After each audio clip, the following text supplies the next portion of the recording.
పాట పాడుకుందాం. పాట సంఖ్య పగటిలో మేఘ స్తంభముగా అన్నిలో. పాట సంఖ్య 245. 245 ఒక పుస్తకంలో, 243 ఇంకొక పుస్తకం.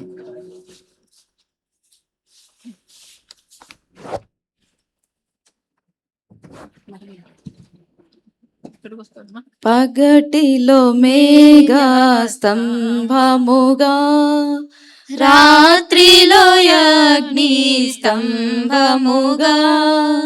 పగటిలో మేఘ స్తంభముగా, రాత్రిలో అగ్ని స్తంభముగా.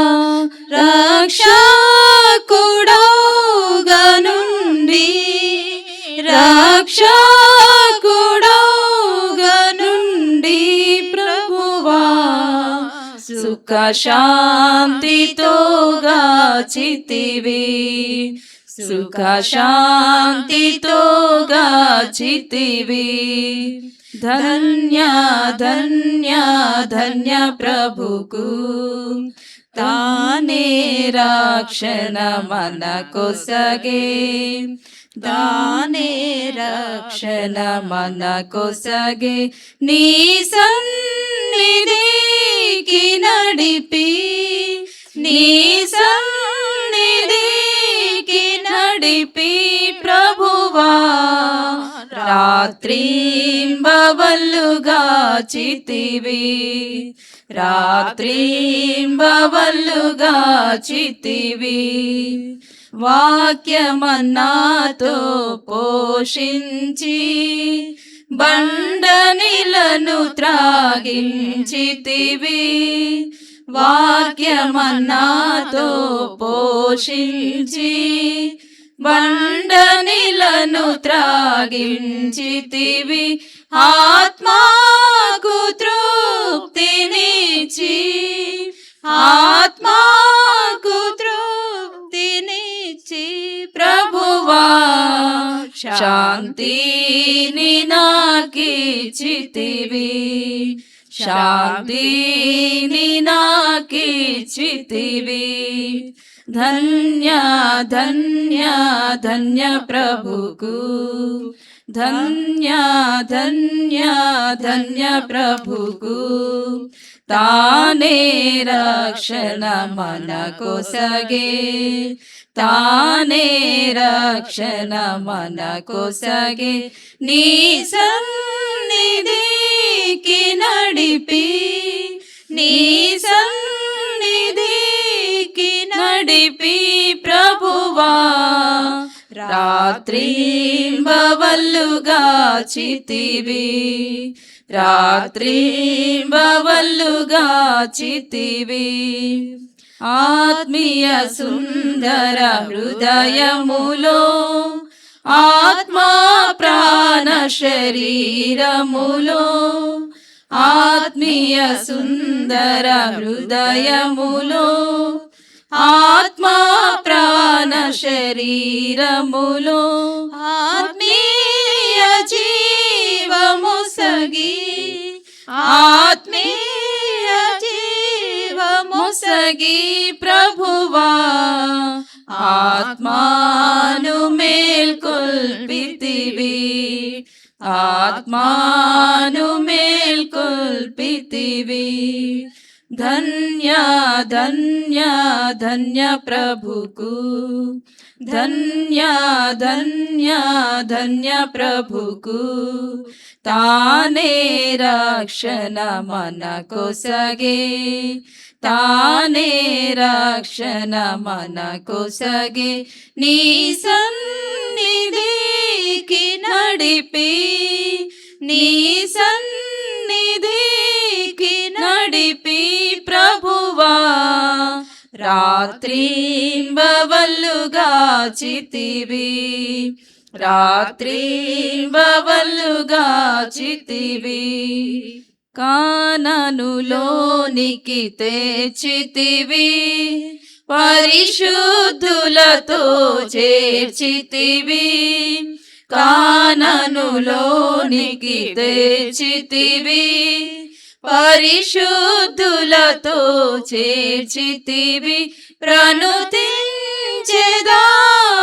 నిన్ను, ప్రణుతించెదాను నిన్ను ప్రభువా. సాగిలపడి పూజింతున్, సాగిలపడి పూజింతున్. ధన్య ధన్య ధన్య ప్రభుకు, ధన్య ధన్య ధన్య ప్రభుకు. తానే రక్షణ మనకొసగే, తానే రక్షణ మనకొసగే. నీ సన్నిధికి నడిపి, నీ సన్నిధికి నడిపి ప్రభువా. రాత్రింబవళ్ళుగా చితివి, రాత్రింబవళ్ళుగా చితివి.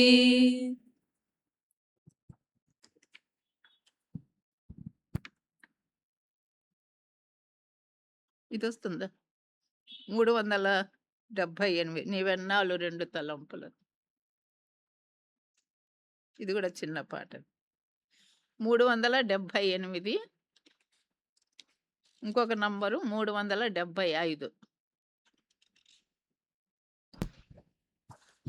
నీవెన్నాళ్ళు 2 తలంపులతో, నీవెన్నాళ్ళు 2 తలంపులతో కుంటి కుంటి నడిచెదవివు, కుంటి కుంటి నడిచెదవివు.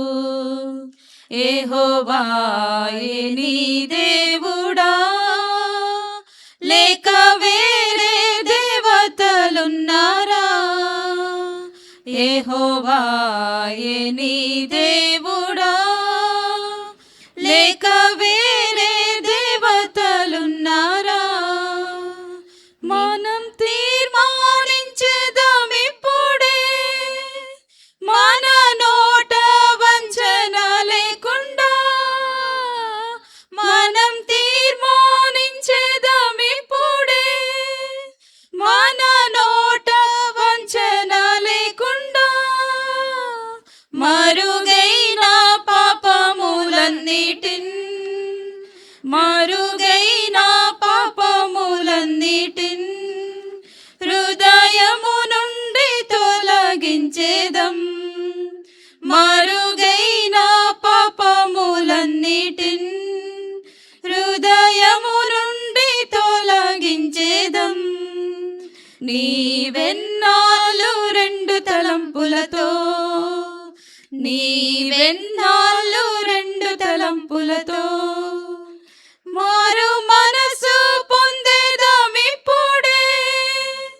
జీవిత మోసముల నుండి మారు మనసు పొందేదమిప్పుడే. జీవిత మోసముల నుండి పరిశుద్ధులమై నిర్దోషులుగా, పరిశుద్ధులమై నిర్దోషులుగా ప్రభు దినమందు కనబడేదం. పరిశుద్ధులమై నిర్దోషులుగా ప్రభు దినమందు కనబడేదం. నీవెన్నాళ్ళు 2 తలంపులతో, నీవెన్నాళ్ళు 2 తలంపులతో అపవాదికి చోటివ్వక బహు జాగ్రత్తతో ఉండేదం. అపవాదికి చోటివ్వక బహు జాగ్రత్తతో ఉండేదము.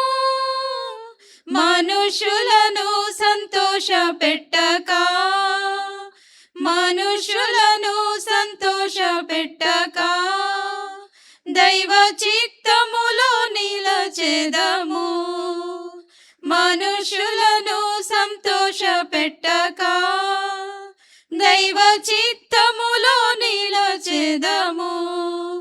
నీవెన్నాళ్ళు 2 తలంపులతో నీవెన్నాళ్ళు రెండు తలంపులతో నేను నా ఇంటి వారలము యెహోవానే సేవించెదము నేను నా ఇంటి వారలము యెహోవానే సేవించెదము నీవెవరిని సేవించెదవో నీవెవరిని సేవించెదవో ఈ దినమే తీర్మానించుకో నీవెవరిని సేవించెదవో ఈ దినమే తీర్మానించుకో నీవెన్నాళ్ళు రెండు తలంపులతో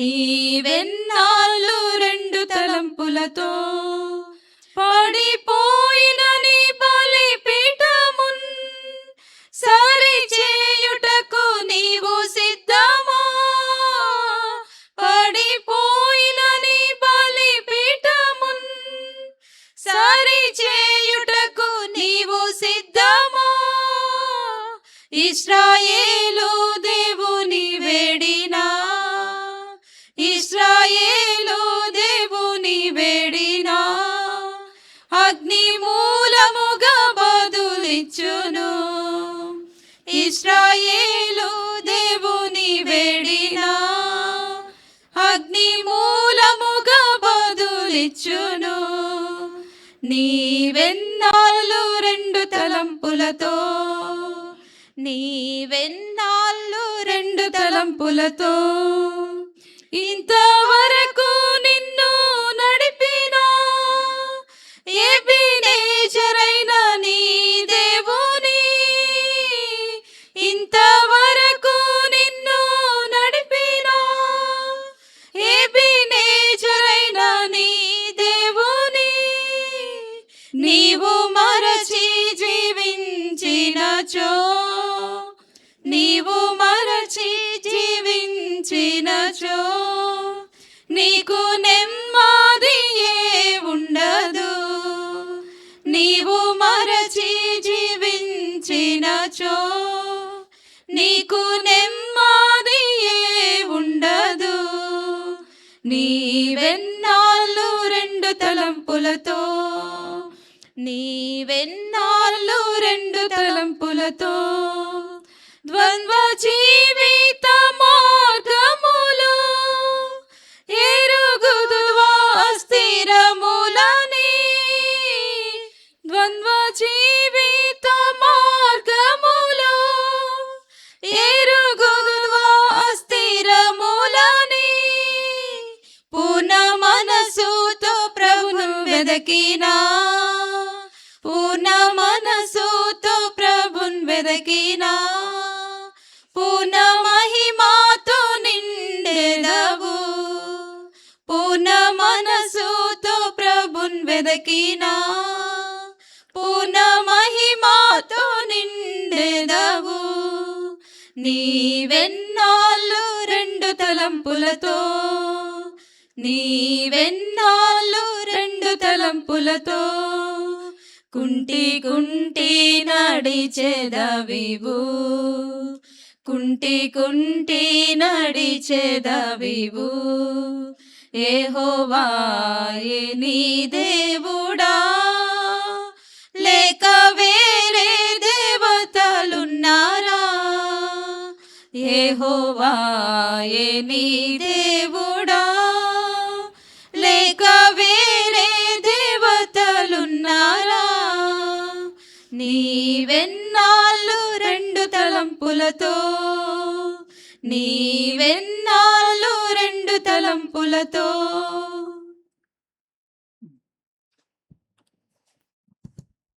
దేవుని వాక్యంలో నుండి కొన్ని తలంపులు మనం చూసుకుందాం. దానికంటే ముందు నా సంగతి కూడా చెప్పాలనుకున్నా. ఏంటి అంటే దేవుని యొక్క వాక్యంలో ఏమని ఉందంటే కీర్తనలు 90వ అధ్యాయము 10వ వచనం. కీర్తనలు 90:10 చదువమ్మా. మా ఆయుష్కాలము 70 సంవత్సరములు, అధిక బలమున్న ఎడల 80 సంవత్సరములగును. ఆ, అయినను చాలే. ఇక్కడ మానవుని యొక్క ఆయుష్ కాలం 70 సంవత్సరాలు, అధిక బలం ఉన్న ఎడల 80 సంవత్సరములగును. దైవజనుడైన మోషే చేసిన ప్రార్థన చేసుకుందాం. మా ప్రేమగల నమ్మకమైనటువంటి గొప్ప దేవ, కొన్ని అనుభవాలు పంచుకున్న ఇంటుండగా మా సమయాన్ని దీవెనకరంగా చేయండి. చదివేటువంటి వాక్య భాగము, జీవిత అనుభవములు నాయన, మరి వినేటువంటి బిడ్డలకు మాతో మీరు మాట్లాడుచు మా జీవితాలు కూడా మేము పరీక్షించుకుంటూ మీ కొరకు జీవించటానికి మీరే మాకు నేర్పించుచూ రావలసిందిగా ప్రార్థిస్తున్నాం. రాగలిగినటువంటి ప్రతి బిడ్డ కొరకై మీకు వందనాలు. గృహాల్లో ఉండి కూడా వినుచున్నటువంటి వారి కొరకై మీ స్తోత్రాలు నాయన. రాలేక ఎవరైతే మధ్యలో ఆగిపోయి ఉంటున్నారో వారి పనుల భారం వలన తండ్రి, ఆ బిడ్డల భాగాన్ని కూడా మీరు అనుగ్రహించవలసిందిగా వేడుకొంచుంటున్నాం.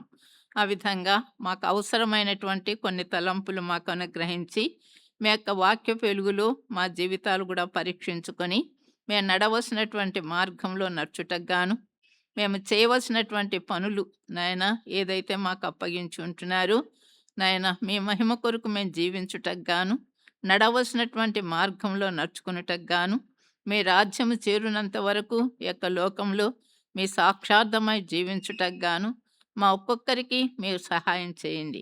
దేవా, మమ్మల్ని బలపరచండి.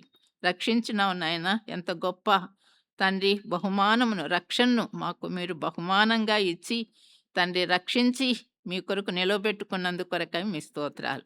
మీ దయగల హస్తాలకే మమ్మల్ని సమర్పించుకుంటూ మా సమయాన్ని దీవెనకరంగా చేయవలసిందిగా ప్రార్థిస్తూ యేసు ప్రభు నామమున స్తుతించి ప్రార్థించి వేడుకొంచుంటున్నాము తండ్రి.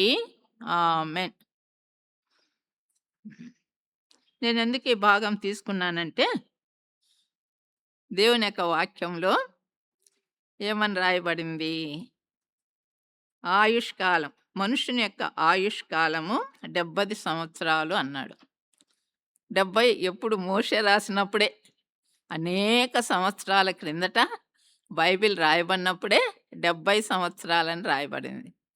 నేను చదువుకుంటుంటే నాతో దేవుడు మాట్లాడుతూ వచ్చాడు. నీ 70 సంవత్సరాలు అయిపోయినాయి కదా అన్నాడు. అవును ప్రభు అన్న.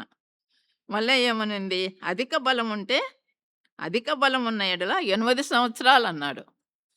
మొన్న ఆలోచిస్తూ ప్రార్థన చేసుకుంటూ ఉన్నా. 80 సంవత్సరాలు కూడా అయిపోయినాయి ప్రభు అని చెప్పిన. ఇంక అయిన తర్వాత ఏం చేయాలా? ప్రభు పిలిస్తే పోవాలా కదా. కనుక ప్రభు దాన్ని కూడా రెడీగా ఉన్నాను అని చెప్పిన. కానీ కానీ దేవుడు 80 సంవత్సరాలు దాటి లెక్క పెట్టుకుంటున్నా. ఎవరో ఒక సహోదరు వచ్చి, దినమంతా ఏందక్క లెక్క పెట్టుకుంటుంటావు, 86, 87 ఏండ్లు అనేది. నీ దినం లెక్కించటం మాకు నేర్పించమని ఉంది కదమ్మా దేవుని వాక్యంలో, అందుకని లెక్కించుకుంటా ఉంటాను నేను అని చెప్పిన. లేదు లేదు, దినమంతా 86, 87, 88 అనుకోవద్దు, ప్రభు ఇచ్చిన వయసులో సంతోషంగా ఉండు అన్నాను. సరేలే అనుకున్నా, కానీ లెక్క పెట్టుకునేది మాత్రం అలవాటే. కనుక ఇప్పుడు నాకు 86 సంవత్సరాలు. కనుక ప్రభు యొక్క మహాకృప అని నేను చెప్పగలను. అది మహాకృప. అధిక బలం ఉన్న ఎడల 80 సంవత్సరములు అన్నాడు. నాకు 86 ఇప్పుడు. ఇంకా రేపు సెప్టెంబర్ వస్తే 86 కూడా పూర్తి 87కి వస్తుంది. కనుక మరి ఎన్ని దినాలు ఉంటానో నాకు తెలియదు. నేనైతే ప్రభు సన్నిధిలోనికి వెళ్ళటానికి సిద్ధంగానే ఉన్నా. ఇక్కడ ఆ విషయం చెప్పాలని కూడా నాకు భారం ఉన్నింది. ఎందుకంటే అనేకులు నా కొరకు ప్రార్థన చేస్తున్నారు. మీ యొక్క ప్రార్థన ద్వారానే నాకు ఇంతవరకు ప్రభు నాకు సహాయం చేశాడు. నేను హెబ్రోన్కి వచ్చినప్పుడు నాకు 22 సంవత్సరాలే.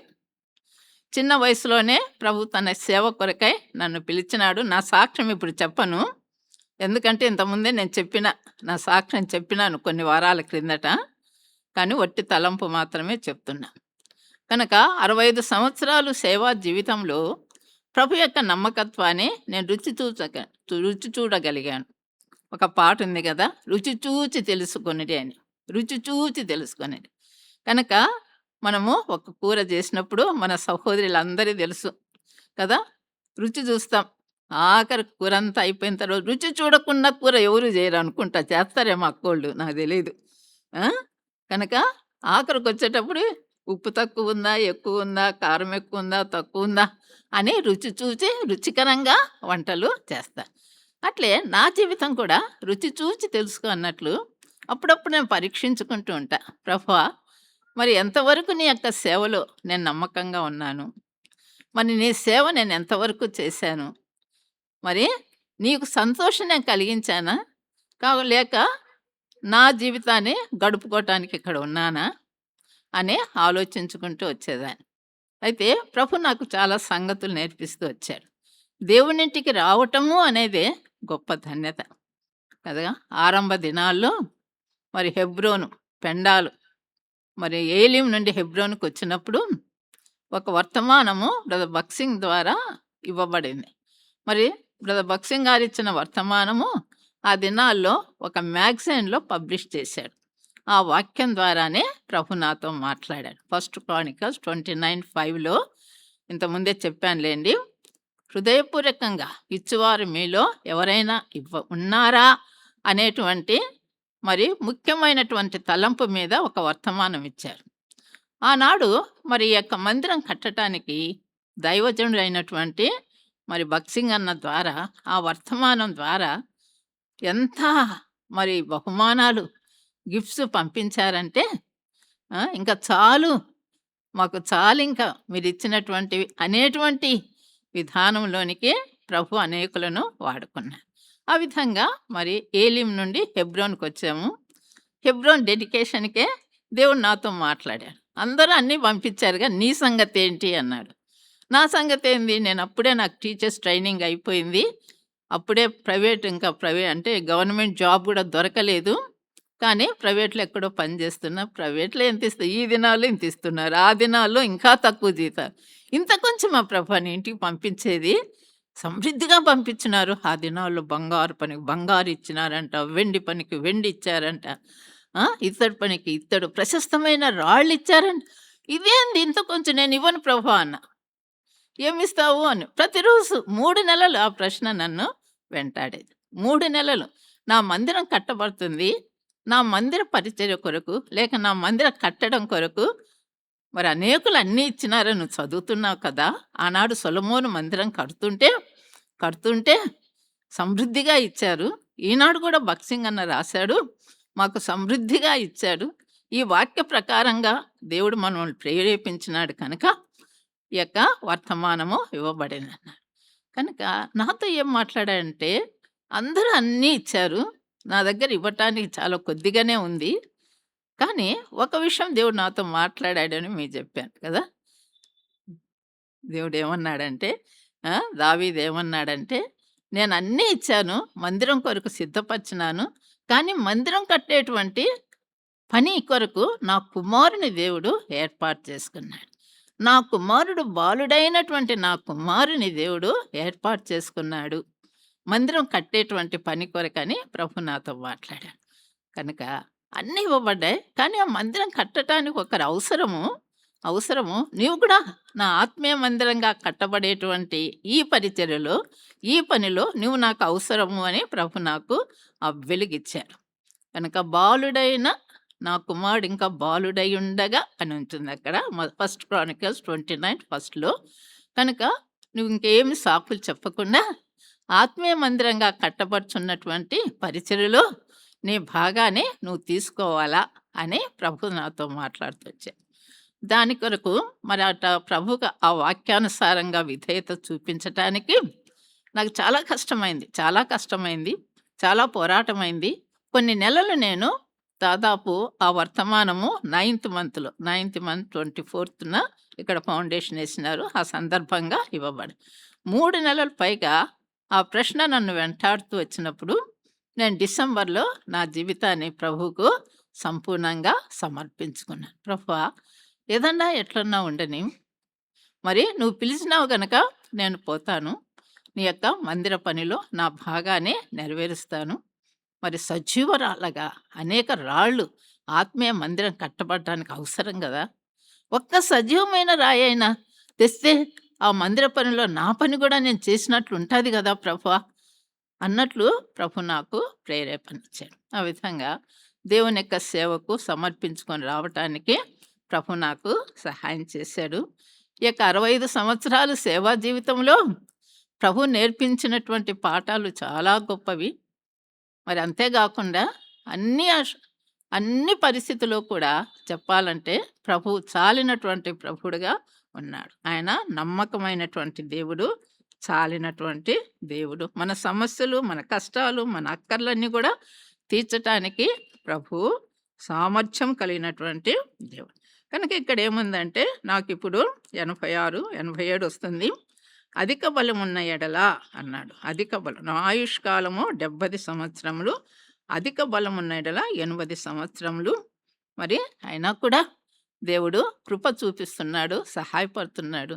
మన ఆయుష్ దినములు దేవుని లెక్కలో రాయబడి ఉన్నాయి కనుక ప్రభువా నువ్వు ఇచ్చినటువంటి సంవత్సరంలో ఆఖరి దినాల్లో నీ కొరకు జీవించటానికి నాకు సహాయం చేయని నా జీవితాన్ని ప్రభుకు సమర్పించుకున్నా. మరి ఇంకొక వచనం చదువుతాను. కీర్తనలు 141 అధ్యాయము 8వ వచనం. కీర్తనలు 141:8 చదువమ్మా గట్టిగా. 141:8. యెహోవా నా ప్రభువా, నా కన్నులు నీ తట్టు చూచుచున్నవి. నీ శరణు జొచ్చియున్నాను, నా ప్రాణము ధారపోయకుము. యెహోవా నా ప్రభువా, నా కన్నులు నీ తట్టు చూచుచున్నవి. నాకు దేవుడు మరి సందర్భంగానే ఈ మాటలు నాకు ఇచ్చాడు. ఏమని అంటే, నా దృష్టిని ప్రభు మీద పెట్టుకోవాల. దావీదు అంటున్నాడు, యెహోవా నా ప్రభువా, నా కన్నులు నీ తట్టు చూచుచున్నవి కదా. కనుక ప్రభు వైపు చూచేటువంటి కన్నులు కావాలని నేను కూడా ఆశించినాను. ఆయన శరణు వచ్చినప్పుడు ఆయన మనల్ని భద్రపరిచేటువంటి దేవుడని నాకు ప్రోత్సాహం ఇచ్చాడు. కనుక ప్రభువా, నా కన్నులను నీ వైపు చూచేటువంటి భాగ్యాన్ని ఇవ్వమని ప్రభు దగ్గర నా జీవితాన్ని సమర్పించుకుంటూ వచ్చాను.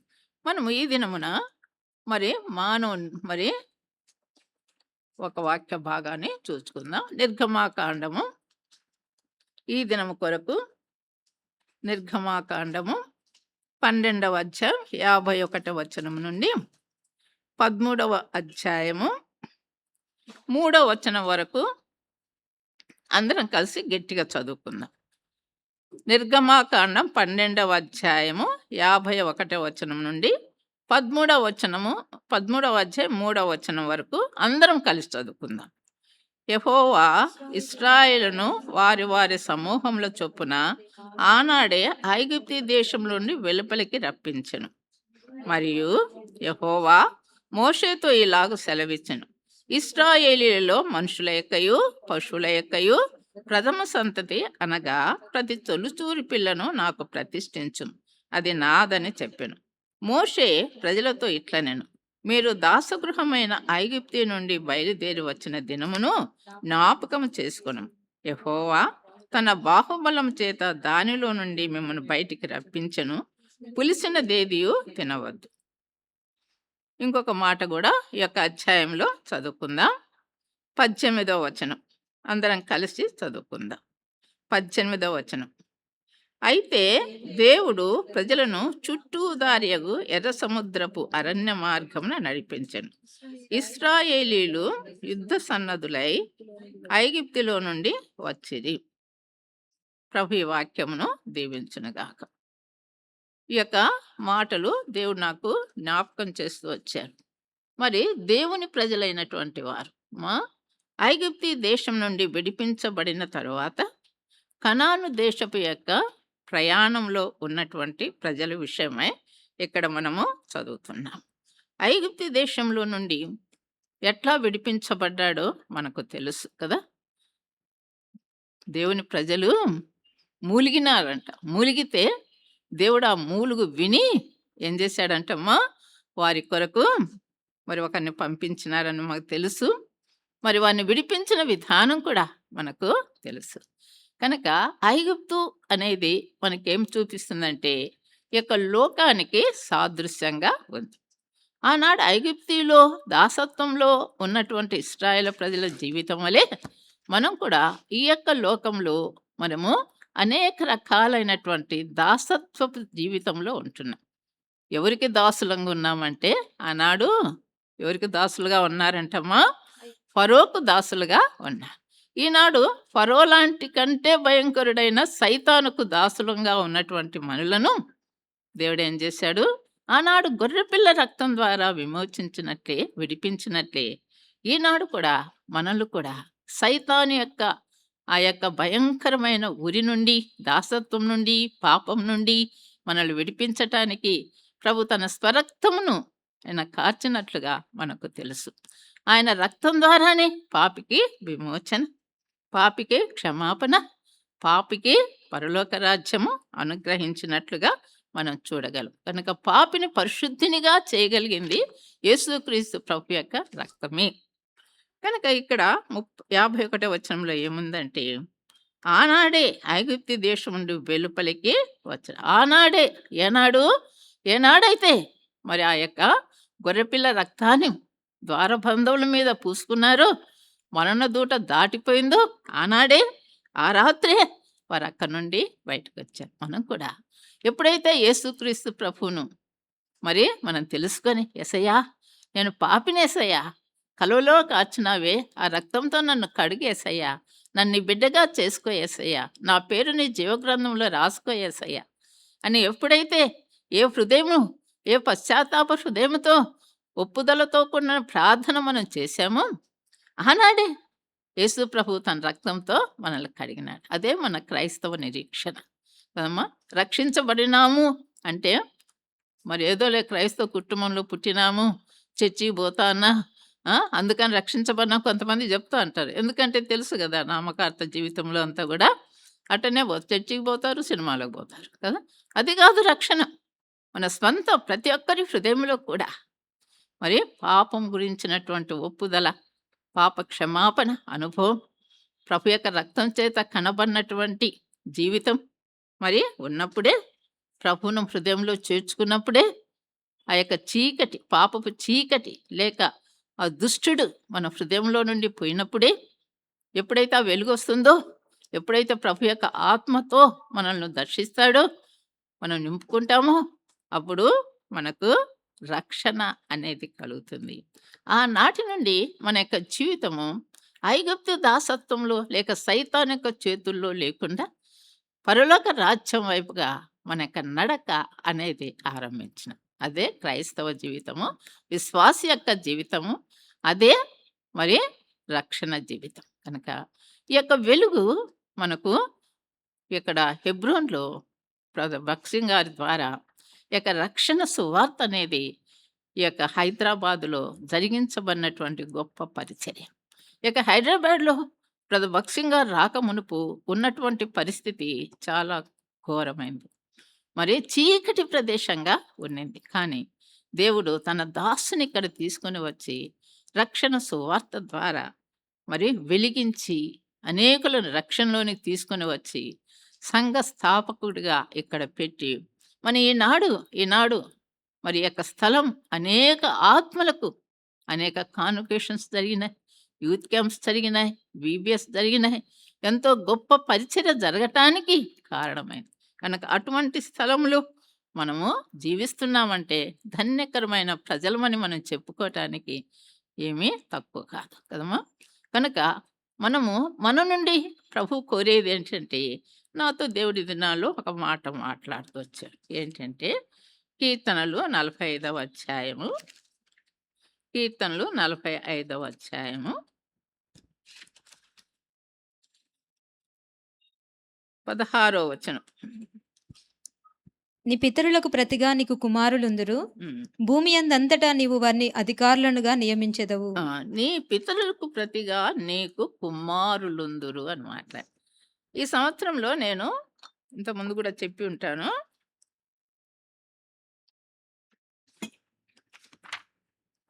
డిసెంబర్ ఆఖరిలో ప్రార్థన మనందరం కూడా చేసుకుంటాము. వచ్చే సంవత్సరానికి ఏం వాగ్దానం ఇస్తావు ప్రభువా అని నేను కూడా ప్రార్థన చేసుకుంటూ వచ్చినప్పుడు ప్రభు ఈ వాక్యం ద్వారా నాతో మాట్లాడుతూ వచ్చాడు. మరి వచ్చేటువంటి తరము సిద్ధం కావాలా? ఒక తరం అయిపోయింది, మన పితరుల తరము. మా తరం కూడా అయిపోతుంది. అంటే నేను ప్రార్థన చేశా కదా, నా తరం కూడా అయిపోతుంది. మేమందరం కూడా వయసు మించినోళ్ళం అయిపోయినాము. బైబిల్ వయసు కూడా దాటిందని ఇంత ముందే చెప్పా కదా. కనుక వచ్చే వచ్చేటువంటి తరమును సిద్ధం చేయాలా అనేటువంటి తలంపు ప్రభు నా హృదయంలో ఇచ్చాను. కనుక విశ్వాసులుగా నేను ఆలోచన చేస్తూ వచ్చాను, ప్రభువా నువ్వు మేము తరాన్ని సిద్ధం చేయాలంటే మీ కృప చాలా అవసరం. కనుక పిలిచిన వాడు నమ్మకమైన వాడు గనక ఆయన తరాలను సిద్ధం చేయగలిగినటువంటి దేవుడు. రక్షణ ఇచ్చావు నాయన, సేవ పిలిపిచ్చావు నాయన.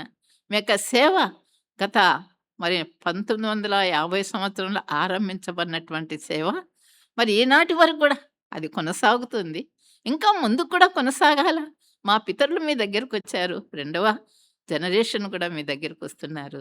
మరి తరాలను మీరు సిద్ధం చేయాలి ప్రభువా అని నా యొక్క భారం. కనుక మనం కూడా ప్రార్థన చేయాలి, ప్రభువా నేను కూడా ఇతరులకు ఉపయోగకరంగా నేను ఉండాలి. ఒక తరమును సిద్ధం చేసేటువంటి దానిగా ఉండాలి. నా ద్వారా మరి కుమారులు కావాలి కదమ్మా. కనుక అనేక ఆత్మలను కుమారులు సంపాదించుకోవడము అని అంటే ఆత్మలు సంపాదించుకోవడము చాలా ప్రాముఖ్యమే. కనుక అటువంటి ఆత్మలు సంపాదించుకోవటానికి, కుమారులను సంపాదించుకోవటానికి సహాయం చేయి ప్రభువా అని మనం చేయాలి కదమ్మా. ఏలియా వృద్ధుడైన తర్వాత ఒకటి నాకు జ్ఞాపకం చేశాడు. ఏంటంటే ఏలియా మరి ప్రభు దగ్గరికి వెళ్ళక మునుపు ఎలీషాను సిద్ధం చేసినాడు కదా. ఎలీషాను పిలిచినాడు. ఆయన ఏదో పని చేసుకుంటూ ఉంటే ఎలీషాను పిలిచినాడు. తన తర్వాత ఎలీషాను ఎంత చక్కగా సిద్ధం చేస్తాడు కదా. ఎలీషా కూడా అనేక మంది ప్రవక్తలను కదా సిద్ధం చేశాడు. అట్లనే అది జ్ఞాపకం చేశాడు. అట్లనే మనం కూడా తల్లులంగా చెప్తున్నాను, మన పిల్లలను మనం ప్రభువు కొరకు ఈ లోకంలో సిద్ధం చేస్తున్నాంలే. వాళ్ళని డాక్టర్లుగా చదివిస్తున్నాం, ఇంజనీర్లుగా చదివిస్తున్నాం. చదివించు, ఉద్యోగం చేసుకో. ఆత్మీయ సంగతుల్లో మనం ఎట్లా చేస్తున్నాం? ఆత్మీయ తల్లిగా మనం ఎట్లా మన పిల్లలను సిద్ధం చేస్తున్నాం? అది చాలా ప్రాముఖ్యమైందని ప్రభు నాతో మాట్లాడుతూ వచ్చాడు. చాలా ప్రాముఖ్యం. కనుక మరి మన పిల్లలు ఎట్లా ఆత్మీయంగా వారికి అవసరమైనటువంటి ఆత్మీయ ఆహారం పెడుతున్నామా? వారిని బలవంతులైనటువంటి వారిగా చేస్తున్నామా? లేక ఈ దినాల్లో ఆత్మీయ కరువు. అట్లా నేను చదివేటప్పుడు నెహెమ్యాలో నా వాక్యం ద్వారా దేవుడు నాతో మాట్లాడుతూ వచ్చాడు. ఏంటంటే నెహెమ్యాలో 5వ అధ్యాయంలో ఒక మాట ఉంది. నెహెమ్యా 5వ అధ్యాయం.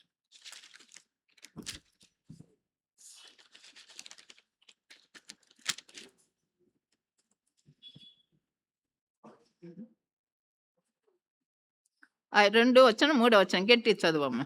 ఏదనగా కొందరు మేమును మా కుమారులను మా కుమార్తెలను అనేకులము, అందుచేత మేము తిని బ్రతుకుటకు ధాన్యము మీ యొద్ద తీసుకొందుమనిరి.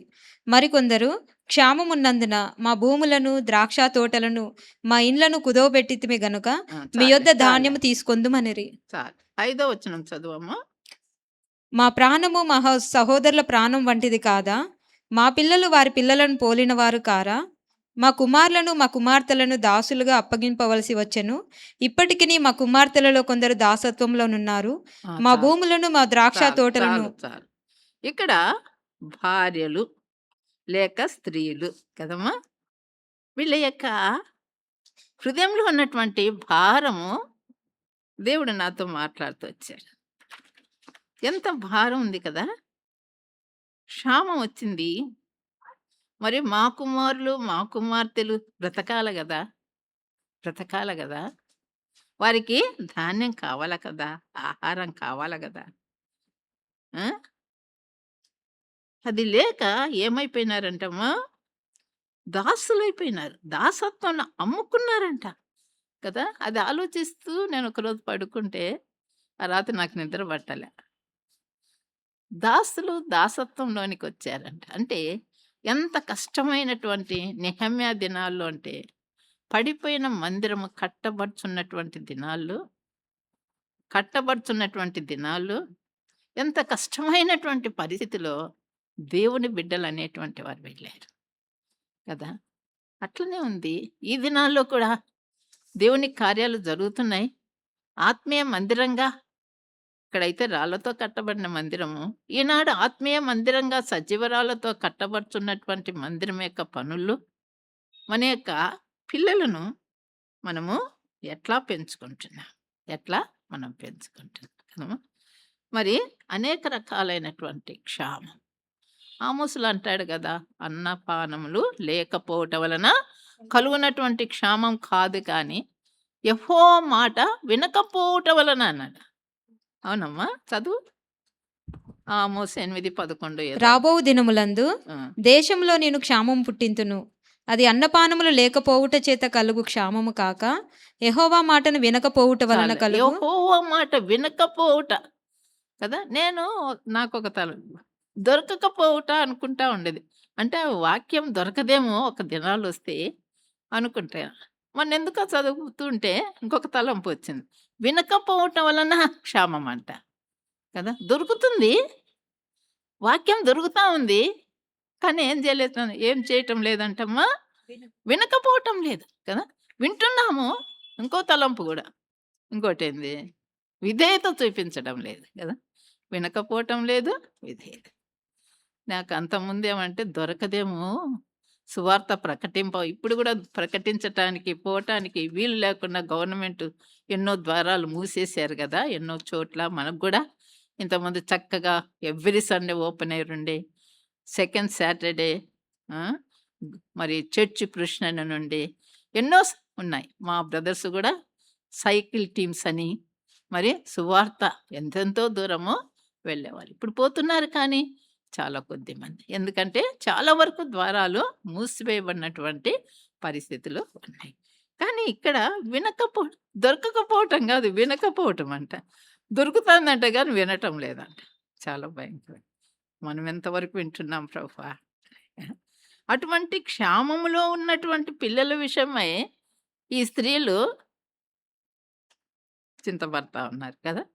శ్రద్ధ కలిగి ఉన్నారు. మనకు అటువంటి శ్రద్ధ ఉందా అని. అటువంటి శ్రద్ధ ఉందా అని. కనుక మన పిల్లల విషయమై మా పిల్లలు దేవుని మాట వినట్లేదు. మా పిల్లలు వాక్యం చదువుకోవట్లేదు. వాక్యానికి లోబట్టం లేదు కదా! వాక్యానుసారంగా నడవట్లేదు. అన్నీ ఉన్నాయి. లేక గాదు. కానీ లోకానుసారంగా అన్నీ ఉండొచ్చు గానీ, ప్రభు సంగతులలో, ప్రభు విషయాల్లో ఎంతవరకు మనకు ఆ శ్రద్ధ? మన పిల్లలను ప్రభు కొరకు పెంచుకొనటంలో, మన పిల్లలను యోధులుగా చేయటంలో మనకు శ్రద్ధ ఉందా అని కదా! మనకు శ్రద్ధ ఉందా కదా! కనుక యూనికే, లోయి కుమార్‌ని చక్కని యోధినిగా చేశారంట కదా! యోధినిగా చేశారు. ప్రభువా! నా పిల్లలను కూడా క్రీస్తు యేసు యొక్క మంచి రానువాని వలె శ్రమపడు కదా!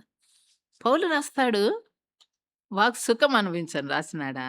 ఏమన్నాడు? క్రీస్తు యేసు యొక్క మంచి రానువాని వలె నాతో కూడా శ్రమను అనుభవించు కదా! కనుక శ్రమ పడటానికి సిద్ధపడు. మనం కూడా ప్రభు కొరకు ఒక ఆత్మను సంపాదించాలంటే, ఒక దేవుని కార్యం చేయాలంటే ఎంతో శ్రమ పడాల కదా! మోకాళ్ళ మీద పోరాడాల కదమ్మా! ఎన్నో ఇప్పుడైతే మరి అటువంటి శ్రమ. మోకాళ్ళ మీద పోరాటం, యుద్ధం, ప్రార్థనా జీవితం మనకుంటే గాని ఒక పరిస్థితిని మనం ఎదుర్కోలేము. ఒక ఆత్మను నిలబెట్టలేము. ప్రభు దగ్గర తీసుకొని రాలేము. కనుక ప్రభువా! ఆ విధంగా మేము కూడా ఆ స్త్రీల వలె ప్రయాసపడ్డాము. కనుక మా ప్రయాణం ఆరంభమైంది. ఐగుప్తు నుండి విడిపించబడ్డారు. 12వ అధ్యాయం 51వ వచనము. ఐగుప్తు దేశం నుండి బయటికొచ్చారు. ప్రయాణం ఎక్కడికి పోతున్నారమ్మా? కనాను దేశానికి పోతున్నారు కదా! అయితే దేవుడు మోషేతో ఒక మాట చెప్తున్నాడు. చక్కని మాటలు చెప్తున్నారు. చదివాం మనం. 2, 3 వచనాలు కదమ్మా! ఏమి కావాలని చెప్పాడు? ఇశ్రాయేలీలో నుండి ఏమి కావాలని ప్రభు కోరుతున్నాడు? ప్రథమ సంతతి. అమ్మా ప్రథమ సంతతి. ప్రథమ సంతతి ఇవ్వాలన్నాడు కదమ్మా. ఇంకొకటమ్మా తొలిచూలి పిల్లను నాకు ప్రతిష్ఠించుము. ప్రథమ సంతతి అంటే అదే. తరువాత బయలుదేరి వచ్చిన వచ్చిన దినమును దినమును జ్ఞాపకం చేసుకొనుడి. జ్ఞాపకం చేసుకున్నది అన్నాడు. మూడోదిగా దాని లాస్ట్ లో ఉంటది, ఆ వచనం లాస్ట్ లో పులిసినదేదియు తిను పులిసిన దేదియు తినవద్దు.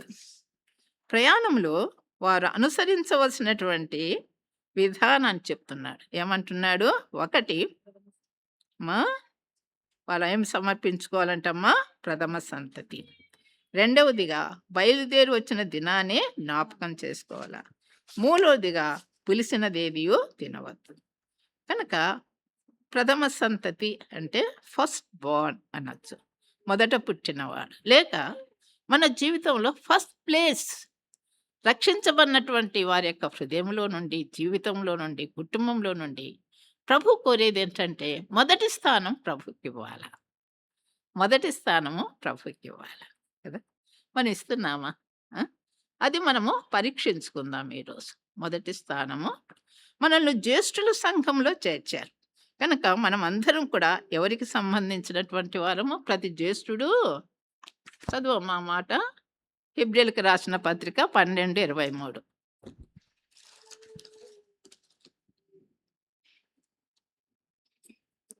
పరలోకమందు వ్రాయబడి ఉన్న జ్యేష్ఠుల సంఘమునకును.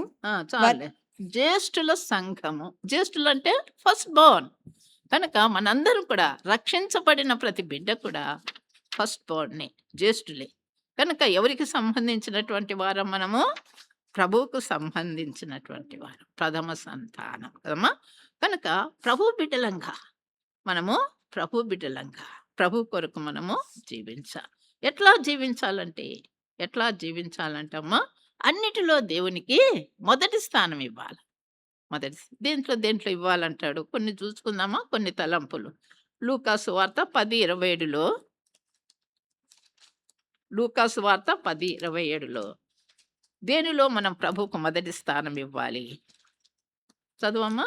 అతడు నీ దేవుడైన ప్రభువును నీ పూర్ణ హృదయంతోను, నీ పూర్ణ మనసుతోను, నీ పూర్ణ శక్తితోను, నీ పూర్ణ వివేకంతోను ప్రేమింపవలననియు, నిన్ను వల్ల నీ పొరుగువాని ప్రేమింపవలననియు. మొదటిదేనమ్మా ఫస్ట్ ప్లేస్ దేనికి ఇవ్వాలంట? మనము ప్రభువుకి. ఒక ఆయన అడిగినాడంట కదా, అడిగితే ఆయనకు చెప్తున్నాడంట ఏమని? 2 ఆజ్ఞలు, 10 ఆజ్ఞలు, 2 ఆజ్ఞల్లో క్లుప్తపరిచి మొదటి ఆజ్ఞ ఏంటంటే మన ప్రభువుని ఎట్లా ప్రేమించాలి. ఒక విశ్వాసిగా, రక్షించబడినటువంటి బిడ్డగా, ఆయన రక్తం చేత కొనబడినటువంటి బిడ్డగా మన యొక్క హృదయంలో మొదటి స్థానము ప్రభువుకి. అదే ప్రథమ సంతతి. ఇక్కడ ఏమంటున్నాడమ్మా? ఇశ్రాయేల్లో ప్రథమ సంతతి నాది కదమ్మా, అది నాది, నాకు ప్రతిష్ఠించుము అంటున్నాడు. కనుక ఇప్పుడు గొర్రెలు కాదు, మేకలు కాదు, బర్రెలు కాదు. ఎవరు కావాలంటమ్మా? మన యొక్క హృదయాన్ని, మన జీవితాన్ని ప్రభువుకు ప్రతిష్ఠించాలా అంటే ఏం చేయాలంటమ్మా? ఏం చేయాలంట? పూర్ణ హృదయంతో, పూర్ణ శక్తితో ప్రభువును ప్రేమించు కదా. మన హృదయమారా ప్రభువును ప్రేమించేది చాలా ప్రాముఖ్యమైనది కదా. పూర్ణ హృదయంతో ప్రభువును ప్రేమించాలి. అంతేకాకుండా మరి కొలెసీలకు రాసినప్పుడు అక్కడ ఇంకొక మాట అంటాడు. కొలెసీలకు రాసిన పత్రిక 1:18 చదువమ్మా. సంఘము అను శరీరమునకు ఆయనే శిరస్సు, ఆయనకు అన్నిటిలో ప్రాముఖ్యము కలుగు నిమిత్తము. అన్నిటిలో ప్రాముఖ్యత. ఇంకోటి ఏమంటాడమ్మా? ఫస్ట్ ప్లేస్ అన్నిట్లో కూడా కదా. ప్రాముఖ్యత ఎవరికి ఇవ్వాలా?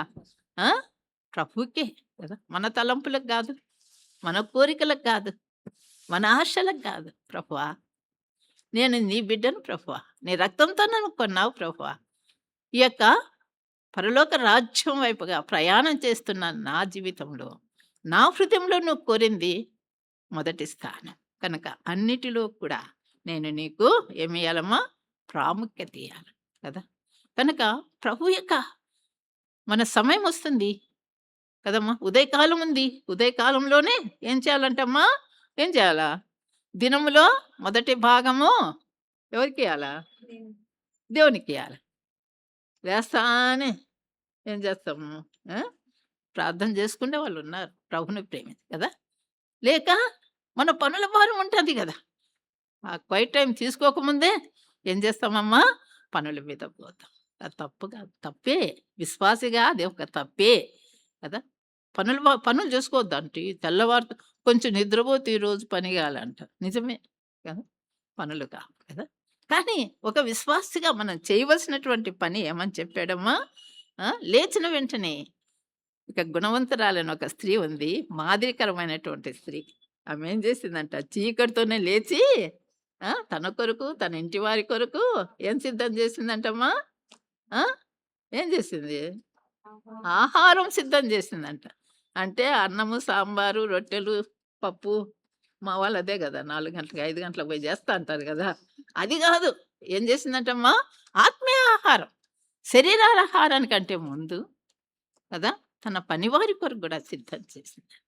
అంటే అది మనకు స్పిరిచ్యువల్‌గా, ఆత్మీయంగా నేర్పించేదేంటంటే, మన పనులు మన దినములో ఆరంభించక మునుపే మోకాళ్ళ మీద కనిపెట్టి, ప్రభువుని ఆరాధించి, ప్రభు యొక్క స్వరం విని, ప్రభు ఏదైతే చెప్తున్నాడో ప్రభుతో మాట్లాడి, ఆత్మీయ ఆహారాన్ని పొంది మా ఏం చేయాలా? నీ కొరకే గాదు, నీ పనోళ్ళ కొరకు గూడా. ప్రభువా! ఈరోజు పనోళ్ళొస్తారు ప్రభువా! ఇంటికి సర్వెంట్ వస్తుంది ప్రభువా! ఒక మాట నీ మాట చెప్పాలా ప్రభువా! ఇంటికి అనేకులొస్తారు ప్రభువా! గెస్ట్స్ వస్తారు ప్రభువా! వాళ్ళకు నీ మాటలు చెప్పాలా ప్రభువా! వర్తమానం ఇవ్వు. లేక నా పిల్లలు రక్షణ లేదు ప్రభువా! వాళ్ళకి నేను ఈరోజు ఒక వర్తమానం ఇవ్వాలా ప్రభువా! చెప్పు. ఇస్తాడు ప్రభు. ఇస్తాడు. కదమ్మా! ఇస్తాడు. దేవుడిచ్చేటువంటి మాట జీవితాలు మార్చగలిగినటువంటి మాట. కదమ్మా! నువ్వెంతో స్వార్థ చెప్తుంటావు మారరు. ప్రభు దగ్గర కనిపెట్టి ప్రభుయిచ్చిన మాటతో వాడిని దర్శించు, వారికి హెచ్చరించు. దేవుడు మారుస్తాడు. దేవుడు మారుస్తాడు. కదమ్మా! నేను కూడా ఒక విశ్వాస ఇంట్లోనే పుట్టినాను. మరి మా ఇంట్లో గూడా మా నాయన చాలా స్ట్రిక్టు. పక్షులు కూత కుయ్యక మునిపే లేచి ప్రార్థన చేయాలనేవాడు. ముందు లేస్తే మా అక్కడ ఒకటే గొప్పోడది. ఏందమ్మా దినమంతా నిద్రేనానమ్మా? ఆ పక్షులు దేవుని స్తుతిస్తా అంటే నువ్వు పండుకొని నిద్రపోవటం నీకు ఇష్టమైందా అంటే, అయి ఇనపడవు నాయన అంటది మా యక్క. అవి ఇనపడవంటే కోప్పడేవాడు. నీకు ఇనపడవు అంత ముద్దువా అని. ఆ! కనుక అట్లా. అంటే మారు మనసు లేనప్పుడు. అంతే గదా! మన పిల్లలు గూడా అట్లే సాకులు చెప్తుంటారు గదా! అట్లా అనేవాడు. ఆ మాటలు చెప్పి నన్ను హెబ్రోను పంపించినాడు. అందుకని ఇక్కడ హెబ్రోను నాకు 5 గంట కొట్టక ముందే మెలకువస్తది. అప్పుడప్పుడు నిద్రపోతున్నా నేను గూడా ముసలిదాన్నయ్యి. కానీ దేవుని కృప ద్వారా మా నాయన అలవాటు నేర్పించినాడు. పక్షి దేవుని స్తుతించక సృష్టి దేవుని సృష్టించక ముందే దేవుని రక్తం చేత కొనబడినటువంటి బిడ్డగా నువ్వు దేవుని స్తుతించలేవా అన్నాడు. స్తుతిస్తా నాయనా. ఇష్టమే నాయనా. కానీ నిద్రొస్తది నాయనా మెలకువ రాదు. ఎట్లా రాదు నీకు? అని కోప్పడేవాడు. కదా! మన పిల్లలను అట్లా తరిపించేసాడు. ఈరోజు మాకు 5 గంటలకు గంట కొట్టాలి. నేను నా రూమ్‌మేట్‌ని అడిగాను. అంటే కొట్టలేదక్క ఎందుకో గంట. ఆ! అంటే నిద్రపోయింటారులే వాళ్ళని చెప్పిన. కదా! కనుక భక్సింగ్ గారు కూడా అదే అలవాటు చేశాడు. ఉదయకాలమే ప్రభువుని స్తుతించి. అందుకే 5 గంటలకు హెబ్రోన్‌లో గంట కొడతారు. ఓసారి ఒక రూమ్‌లో లైట్‌లేస్తా ఉంటే ఒక గొడవ వచ్చింది మా హెబ్రోన్ క్వార్టర్స్‌లో. బ్రదర్ అన్నాడు 5-11 వరకు లైట్లు ఎవరైనా రూమ్‌లో ఉండేవాళ్ళు వేసుకోవచ్చు. తర్వాత రాత్రి 11 వరకు మనము మరి మన ప్రార్థనలు, మరి వాక్యము, పనులు అన్నీ కూడా చేసుకోవాలి. అట్లా ఒక క్రమం పెట్టాడు.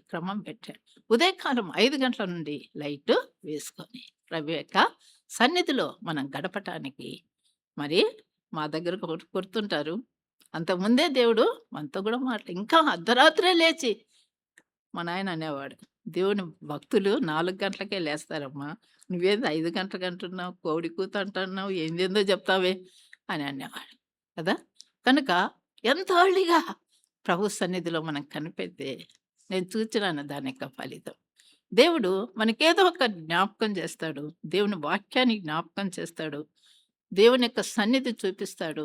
పరలోకపు ఆరాధన, పరలోకంలో ప్రభువును స్తుతించేటువంటి కెరూబులు, సెరూబులు దివారాత్రులు ప్రభువును ఆరాధించేటువంటి ఆ యొక్క బలాన్ని దేవుడు మనకు కూడా ఇస్తాడు. ఆయన దగ్గర మనము ప్రభువును స్తుతించినప్పుడు ఆ యొక్క పరిశుద్ధత, ఆ యొక్క ఆత్మీయ బలం ప్రభు మనకు ఇస్తాడు. కనుక మొదటి దినములో మొదటి భాగం ప్రభువుకి ఇస్తాం. అంతేకాకుండా దేవుని యొక్క వాక్యంలో మన చేతుల కష్టార్జితం కూడా, ప్రథమ ఫలం కూడా ఎవరికి ఇవ్వాలంటమ్మా? దేవునికి ఇవ్వాలి. ఇవన్నీ కూడా ప్రథమ సంతతికి లేక ఫస్ట్ ప్లేస్ మనము దేవునికి ఇచ్చుటలో మనము శ్రద్ధ వహించాలి. దేవుడు యెహోవా మోషేతో ఇలాగు దేవుని ప్రజలు చెప్పయ్యా అని చెప్పాడు. ఏంది? ప్రథమ సంతతి నాది కనుక మనము కలిగి ఉన్నటువంటిది కదమ్మా. మన యొక్క హృదయంలో మొదటి భాగం, మన దినములో మొదటి భాగం, మన సంపాదనలో మొదటి భాగం, మన చేతుల కష్టార్జితంలో మొదటి భాగం కదమ్మా. అన్నిట్లో కూడా మొదటి భాగం ప్రభువుది జ్ఞాపకం ఉంచుకోండి. రెండవదిగా ఇక్కడ ఏమంటున్నాడమ్మా? ఆ దినం 3వ వచనంలో అండి, ఐగుప్తు నుండి దాసగృహమైన ఐగుప్తు నుండి బయలుదేరి వచ్చిన దినమును జ్ఞాపకము చేసుకొనుడి. ద్వితీయోపదేశకాండ 16:13 ఒక్కసారి చదువమ్మా. ద్వితీయోపదేశకాండ 16:13. 16, 13. ఆ, ఈ పండుగలో ఆ, నీవును నీ కుమారుడును నీ కుమార్తెయును నీ దాసుడును నీ దాసియును ఆ. నీ గ్రామములలోనున్న లేవీయులను పరదేశులను తల్లిదండ్రులు లేనివారును విధవరాండ్రును సంతోషింపవలెను. నీ దేవుడైన యెహోవా నీ రాబడి అంతటిలోను నీ చేతి పనులన్నిటిలోనూ నిన్ను ఆశీర్వదించును గనుక యెహోవా ఏర్పరచుకొను స్థలమున 16:3 16:3 సారీ, పస్కా పండుగలో నేను ఒక్క మాట చదువుతా. నీవు ఐగుప్తు దేశంలో నుండి మధ్యలో ఉంటుందమ్మా. నీవు ఐగుప్తు దేశంలో నుండి వచ్చిన దినమును ఆ. నీ జీవితం అంతటిలో జ్ఞాపకం చేసుకొనున్నట్లు బాధను స్మరణముకు తెచ్చు పొంగని ఆహారమును 7 దినములు తినవలెను. కనుక నీ జీవిత దినములన్నిటిలోనూ ఏం చేయాలంటమ్మా?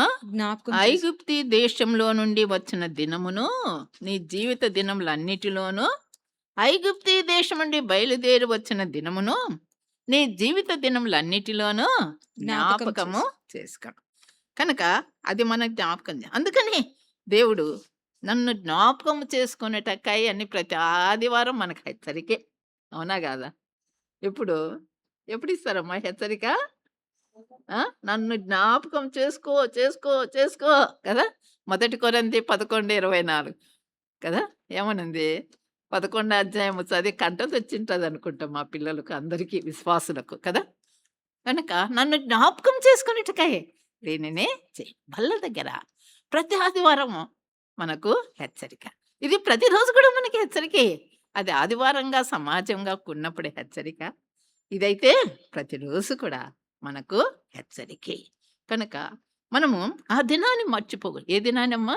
రక్షించబడినటువంటి దినం కదా. అందుకనే ప్రతిరోజు ప్రభును స్తుతిస్తాం. ప్రభువా నన్ను రక్షించినావు కదా నాయన, నీకు వందనాలు. పలాని దినం ఎప్పుడమ్మా రక్షించబడినావంటే ఏమంటారు? కొంతమంది చెప్పరు కదా. కొంతమంది డేట్ మర్చిపోవద్దు. ఇక్కడ ఏమన్నాడమ్మా? బయలుదేరి వచ్చిన దినమును అంటే నువ్వు రక్షించబడిన దినం అది కదా. విడిపించబడిన దినం, సైతాని చేతుల్లో నుండి ఐగుప్తు నుండి బయలుదేరిన దినం నీ జీవిత దినాల్లో మర్చిపోవద్దు. ఫలాని రోజక్క రక్షించబడినా, తీర్మానం చేసుకున్నా, ప్రభువు నన్ను విడిపించినాడు, తన బిడ్డగా చేసుకున్నా. కొంతమంది ఆలోచించి ఎడన్నా ఏది కార్డు కొరకన్నా లేకపోతే దేవుని కొరకన్నా వెతుక్కుంటా ఉంటారు. నీవు హృదయంలో పెట్టుకో. ఇక్కడ ఏమంటాడమ్మా? ఆ దినమును జ్ఞాపకము చేసుకో. బయలుదేరి వచ్చిన దినమును జ్ఞాపకము చేసుకో. 16:3 ఏమంటాడంటే నీ జీవిత దినములన్నిట్లో కూడా ఆ దినాన్ని మర్చిపోవద్దు అంటాడు. కనుక ఎందుకు మర్చిపోదంటే అది మనం జ్ఞాపకం చేసుకున్నట్లయితే మన కృతజ్ఞతా హృదయము ఉంటుంది, ఆరాధించేటువంటి హృదయం ఉంటుంది కదా. కనుక ఈ లోకంలో నుండి పరలోక రాజ్యానికి మనం తీసుకుని వెళ్ళేది ఏమీ తీసుకుని వెళ్ళాం. ఏంటంటమ్మా? ఆరాధన. ఆడ ఒక్కటే కదా. పరిశుద్ధుడు పరిశుద్ధుడు పరిశుద్ధుడు, కోటాను కోట్ల దూతలు ప్రభువును ఆరాధిస్తూ స్తుతించేటువంటి. కనుక ఆరాధన, స్తుతి అది ఈ లోకంలో అదే ప్రభు భక్సింగ్ గారికి ఇచ్చినటువంటి ఆత్మీయ ప్రత్యక్షత. వ్యక్తిగత ఆరాధన, గట్టిగా చేసేటువంటి ఆరాధన ఈ యొక్క భక్సింగ్ గారి యొక్క సహవాసంలోనే అది ఆరంభించబడి ఏ చర్చిలో కూడా బ్రదర్కి ఇవ్వక మునుపు అటువంటి ఆరాధన అనేది లేదు. ఏదో నిలబడి పాటలు పాడతారంట కొన్ని చర్చెస్లో నిలబడి మరి సొంతగా మనసులో ఆరాధన చేస్తుంటారు. కానీ బహిరంగంగా సంఘములో మా ప్రభువు చేసిన కార్యాల గురించి ప్రభువుని ఆరాధించేటువంటి ఆత్మీయ ప్రత్యక్షత ఇక్కడ మన సహోదరునికి దేవుడిచ్చాడు. కనుక దాన్ని మనం కలిగి ఉండాలి. మూడవదిగా ఇంకోటి ఏం చేయొద్దన్నాడమ్మా? పులిసినదేదియో తినవద్దు అన్నాడు. పులిసినదేదియో తినవద్దు. పులిసిందంటే ఏం చేస్తాము? పులిసిపోయిందంటే ఎవ్వరు తినరు అనుకుంటా. పడేస్తామా, చేసుకుంటామా? మన జీవితంలో కూడా పులిసిందంటే చెడిపోయింది, పులిసిందంటే పాపం, పులిసిందంటే దానికి కొన్ని అర్థాలు కూడా ఇచ్చినాడు దేవుని యొక్క వాక్యంలో. ఏంటంటమ్మా? పాప జీవితము. 1 కొరింథీ 5వ అధ్యాయము 6 నుండి కొన్ని వచనాలు చదవమ్మా, 8 వరకు. మీరు అతిశయపడుట మంచిది కాదు. ఆ. పులిసిన పిండి కొంచెమైనను ఉమ్. ముద్దంతయు పులియజేయునని మీరెరుగరా? ఆ, ఆ, ఆ, మీరు పులిపిండి లేనివారు గనుక ఆ, క్రొత్త ముద్ద అవుటకై ఆ పాతదైన పులిపిండిని తీసి పారవేయుడి. ఆ, ఇంతేకాక క్రీస్తు అను మన పష్కా పశువు వధింపబడెను ఉమ్. కనుక పాతదైన పులిపిండితోనైనను దుర్మార్గతయు దుష్టత్వమునను పులిపిండితోనైనను కాకుండా ఆ. నిష్కాపట్యమును సత్యమునను పులియని రొట్టెతో పండుగ ఆచరింతము. పులిపిండి కదా, దుర్మార్గము, దుష్టత్వము, చెడుగు, వేషధారణ కదా. లూకాసు వార్త 12:1 అంటాడు, పరిసయ్యుల వేషధారణను పులిసిన పిండి అంటాడు కదా. వేషధారణ జీవితం దేవునికి అసహ్యమైంది కదా. పైకి భక్తి గలవారమని చెప్పుకొనుచు దేవుని యొక్క శక్తిని కలిగి ఉండనటువంటి వారు కదా. వేషధారణ జీవితం కదా, లోపలికి బయటకు. అననీయ సఫీరాలు వేషధారణ వలన ఎంత నష్టపోయినారో, ప్రాణానికి ముప్పు తెచ్చుకున్నారు కదా. అట్లనే మరి పాత జీవితం కదమ్మా, పులిపిండి ఇక్కడ అంటున్నాడు, పులిసినదేదియో తినవద్దు కదా.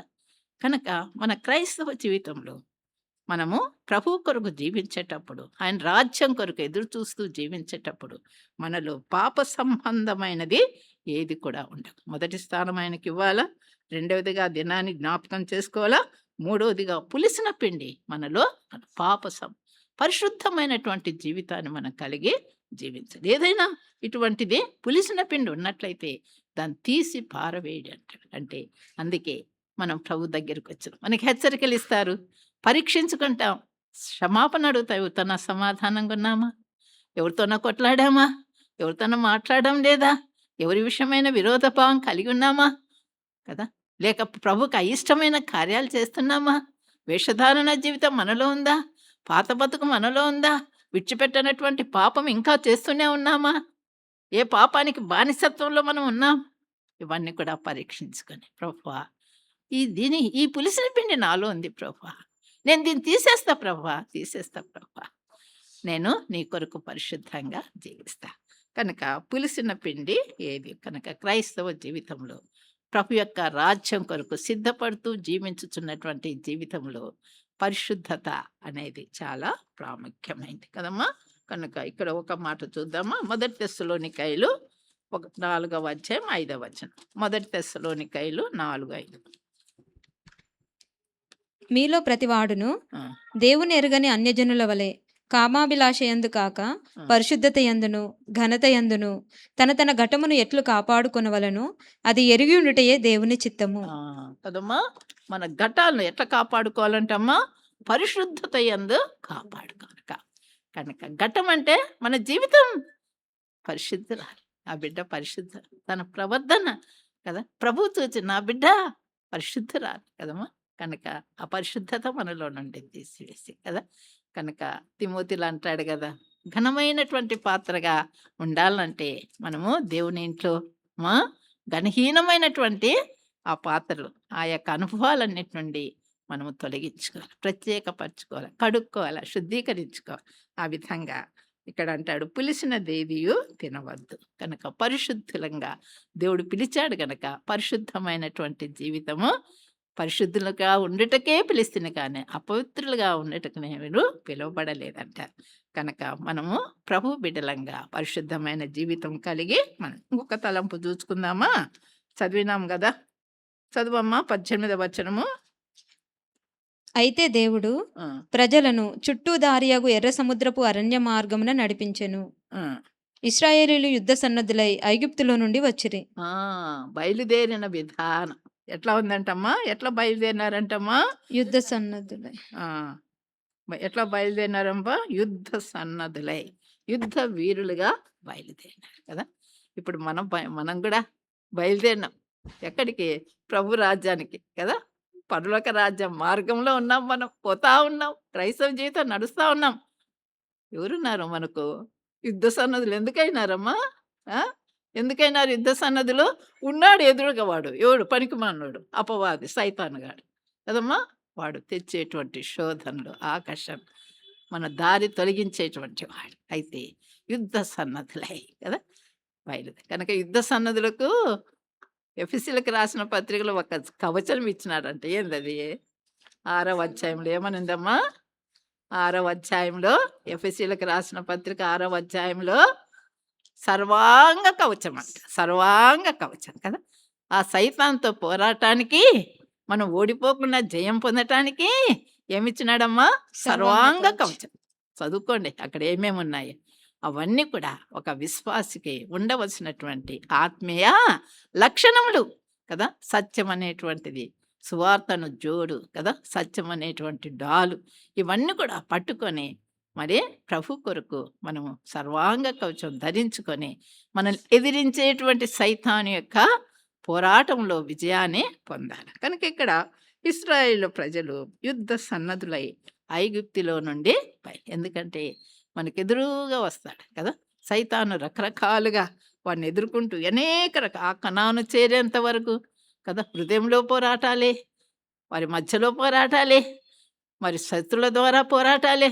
ఎన్ని పోరాటాలో మనకు తెలుసు కదా! ఎన్ని పోరాటాలో మనది. ఆ యోర్దాను నది దాటి కనానులో అడుగుపెట్టేంత వరకు ఎన్ని పోరాటాలో మనకు తెలుసు కదమ్మా! మనకు కూడా అట్లనే. మనకు కూడా అంతే. మనం కూడా ఈ లోకం వదిలిపెట్టి ప్రభు రాజ్యంలో అడుగుపెట్టేంత వరకు కూడా ఎదుర్కోవాల్సినటువంటి శత్రు యొక్క తంత్రాలు అనేకములుగా ఉన్నాయి. అయితే కూడా మనం ఏమాత్రము భయపడనవసరం లేదు. కనుక మనకు కూడా దేవుడు ఏమిచ్చాడమ్మా? యుద్ధ సన్నద్ధులై ఆయుధాలు ఇచ్చాడు. నీతి ఆయుధాలు ఇచ్చినంట. చూడు ఎక్కడమ్మా? కొరింథీయులకు రాసిన పత్రిక 2 కొరింథీ 6:7. 2 కొరింథీ 6:7 చదువమ్మా.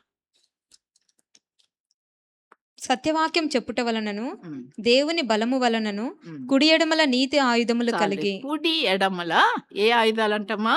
నీతి నీతి ఆయుధం. ఆయుధములు. అటు ఎటువంటి వంటలు ఆ పక్కనే ఉంది చూడు. 2 కొరింథీ 10వ అధ్యాయము 4వ వచనంలో మన ఆయుధములు మా శరీర యుద్ధోపకరణములు ఆ. శరీర సంబంధమైనవి కావు గాని ఆ, దేవుని ఎదుట దుర్గములను పడద్రోయ జాలినంత బలము కలవై ఉన్నవి. ఆ, మన ఆయుధాలు విశ్వాసికి మనం యుద్ధంలో పోతున్నాం. దేవుడు మనకు ఆయుధాలు ఇచ్చాడు. అవి శరీర సంబంధమైనవి కాదు కదా! కానీ ఆత్మీయ సంబంధమైన నీతి ఆయుధములు అంటాడు. అక్కడ అన్ని కూడా రాశాడు. ఎట్లా? కుడి ఎడమల నీతి ఆయుధములు కలిగి మరి సైతాన్ని ఎదిరిస్తూ మనము విజయం పొందుతూ ముందుకు సాగాలను. ప్రభు మనకు ఆ విధంగా మనం ఎదుర్కొనేటువంటి పరిస్థితి. ఎందుకంటే మన జీవితంలో మనకు తెలుసు, యోబులు అంటాడు, మన యుద్ధ దినములన్నీ కూడా 7వ అధ్యాయం 1వ వచనంలో ఏమనుందమ్మా? 7వ అధ్యాయం 1వ వచనము. భూమి మీద నరుల కాలము యుద్ధ కాలము కాదా? ఆ, వారి దినములు కూలివాని దినముల వంటివి కావా? నరులు కదమ్మా. భూమి మీద నరుల దినములు ఎటువంటివి అంటమ్మా? యుద్ధ యుద్ధ కాలము. దినములు కావా? యుద్ధమే. తెల్లవారితేనే యుద్ధము, మళ్ళీ రేపు యుద్ధము కదా! పోరాటమే కదా! ఇవన్నీ ఎందుకు కలుగుతున్నాయి అంటాడు యాకోబు చెప్పేటప్పుడు. యాకోబు 4వ అధ్యాయంలో అంటాడు, యుద్ధములు పోరాటములు దేని వలన కలుగుతున్నాయంటమ్మా? చూడు యాకోబు 4. మీలో యుద్ధములను పోరాటములను ఉమ్, దేని నుండి కలుగుచున్నవి? ఉమ్. మీ అవయములలో పోరాడు మీ భోగేచ్ఛల నుండియే కదా. ఆ, కదా కదా! దేనివల్ల కలుగుతున్నాయంటమ్మా? యుద్ధాలు, పోరాటాలు, శరీర ఆశలు కదా, మనస్సు, కోరికలు, లోక సంబంధమైన ఇష్టాలు కదా. చూస్తాం, అది కావాలా, ఇది కావాలా కదా. శరీరాశలు కదా, అనేక రకాలైన కదా. కనుక ఈ యొక్క ఆశలు మనం చూచిందంట కావాలంట అది మన కన్ను కదా, వినిందంట ఏమేమో వినాలనుకుంటుంది మన చెవు, మన హృదయం ఏం చేస్తుందమ్మా? వాటినే లోపలికి తీసుకుంటుంది కదా. కనుక రకరకాలైనటువంటి శోధనలు కదా మన కంటి ద్వారా, చెవు ద్వారా, మన నోటి ద్వారా దేవునికి అయిష్టమైనటువంటి మాటలు కదా! ఇవన్నీ కూడా రకరకాలైనటువంటి పరిస్థితులు. వీటన్నిటిలో కూడా మనము ఎట్లా ఉన్నాం. సరే. కనుక వీటన్నిటిని జయించుటకు మనకు ఆత్మ సంబంధమైనటువంటి ఏం కావాలంటమ్మా? ఆత్మ సంబంధమైన ఆయుధములు కావాలి. శరీర సంబంధమైన పోరాటములు జయించుటకు ఆత్మ సంబంధమైన ఆయుధం. ఆత్మ సంబంధమైన ఆయుధాలేంటివి? ఆత్మ సంబంధమైన ఆయుధాలేంటివి అమ్మా? ఏంటివి? దేవుడన్నాడు, నా భక్తులందరికి ఒకటి ఇచ్చినా అన్నాడు. ఏంటది? రెండంచులా ఏమిచ్చినాడంటమ్మా? రెండంచుల ఖడ్గం ఇచ్చినా. నా భక్తులందరికి ఘనత అదే. ఏందది? ఆ ఖడ్గం ఏంది? పక్కనోని గొంతు కోసేదా? ఆ? ఏం ఖడ్గం అమ్మా? పక్కనోని గొంతు కోసేది కాదు. రెండంచుల ఖడ్గం కదా! చదువు. ఆ? 149 చదువమ్మా.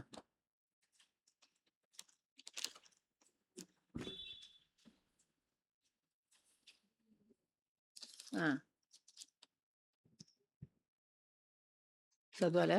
రాలా? 149:9. విధింపబడిన తీర్పు వారి మీద నడుపుటకును వారి చేతిలో రెండంచులు గల ఖడ్గమున్నది. ఆయన భక్తులకందరికీ ఘనత ఇదే. భక్తులందరికీ ఘనత ఏందంటమ్మా? దేవుని వాక్యం. నువ్వు దేవుని వాక్యం చేతిలో పట్టుకోవటమే. దేవుని యొక్క వాక్యము ప్రార్థన. రెండంచుల ఖడ్గం కదా! ఆ ఖడ్గం వాక్యం అనేటువంటి ఖడ్గం ద్వారా మనకు ఎదురయ్యేటువంటి సైతాని క్రియలను మనము ఓడించగలుగుతామమ్మా. దేవుని యొక్క వాక్యం, దేవుని యొక్క ఆత్మ. కనుక ఈ యొక్క జయ జీవితం మనం పొందాలంటే కదా! కనుక ఇక్కడ అంటాడు, ఇశ్రాయేలు యుద్ధ సన్నద్ధులై బయలుదేరి. కనుక మనం కూడా బయలుదేరుతున్నాం.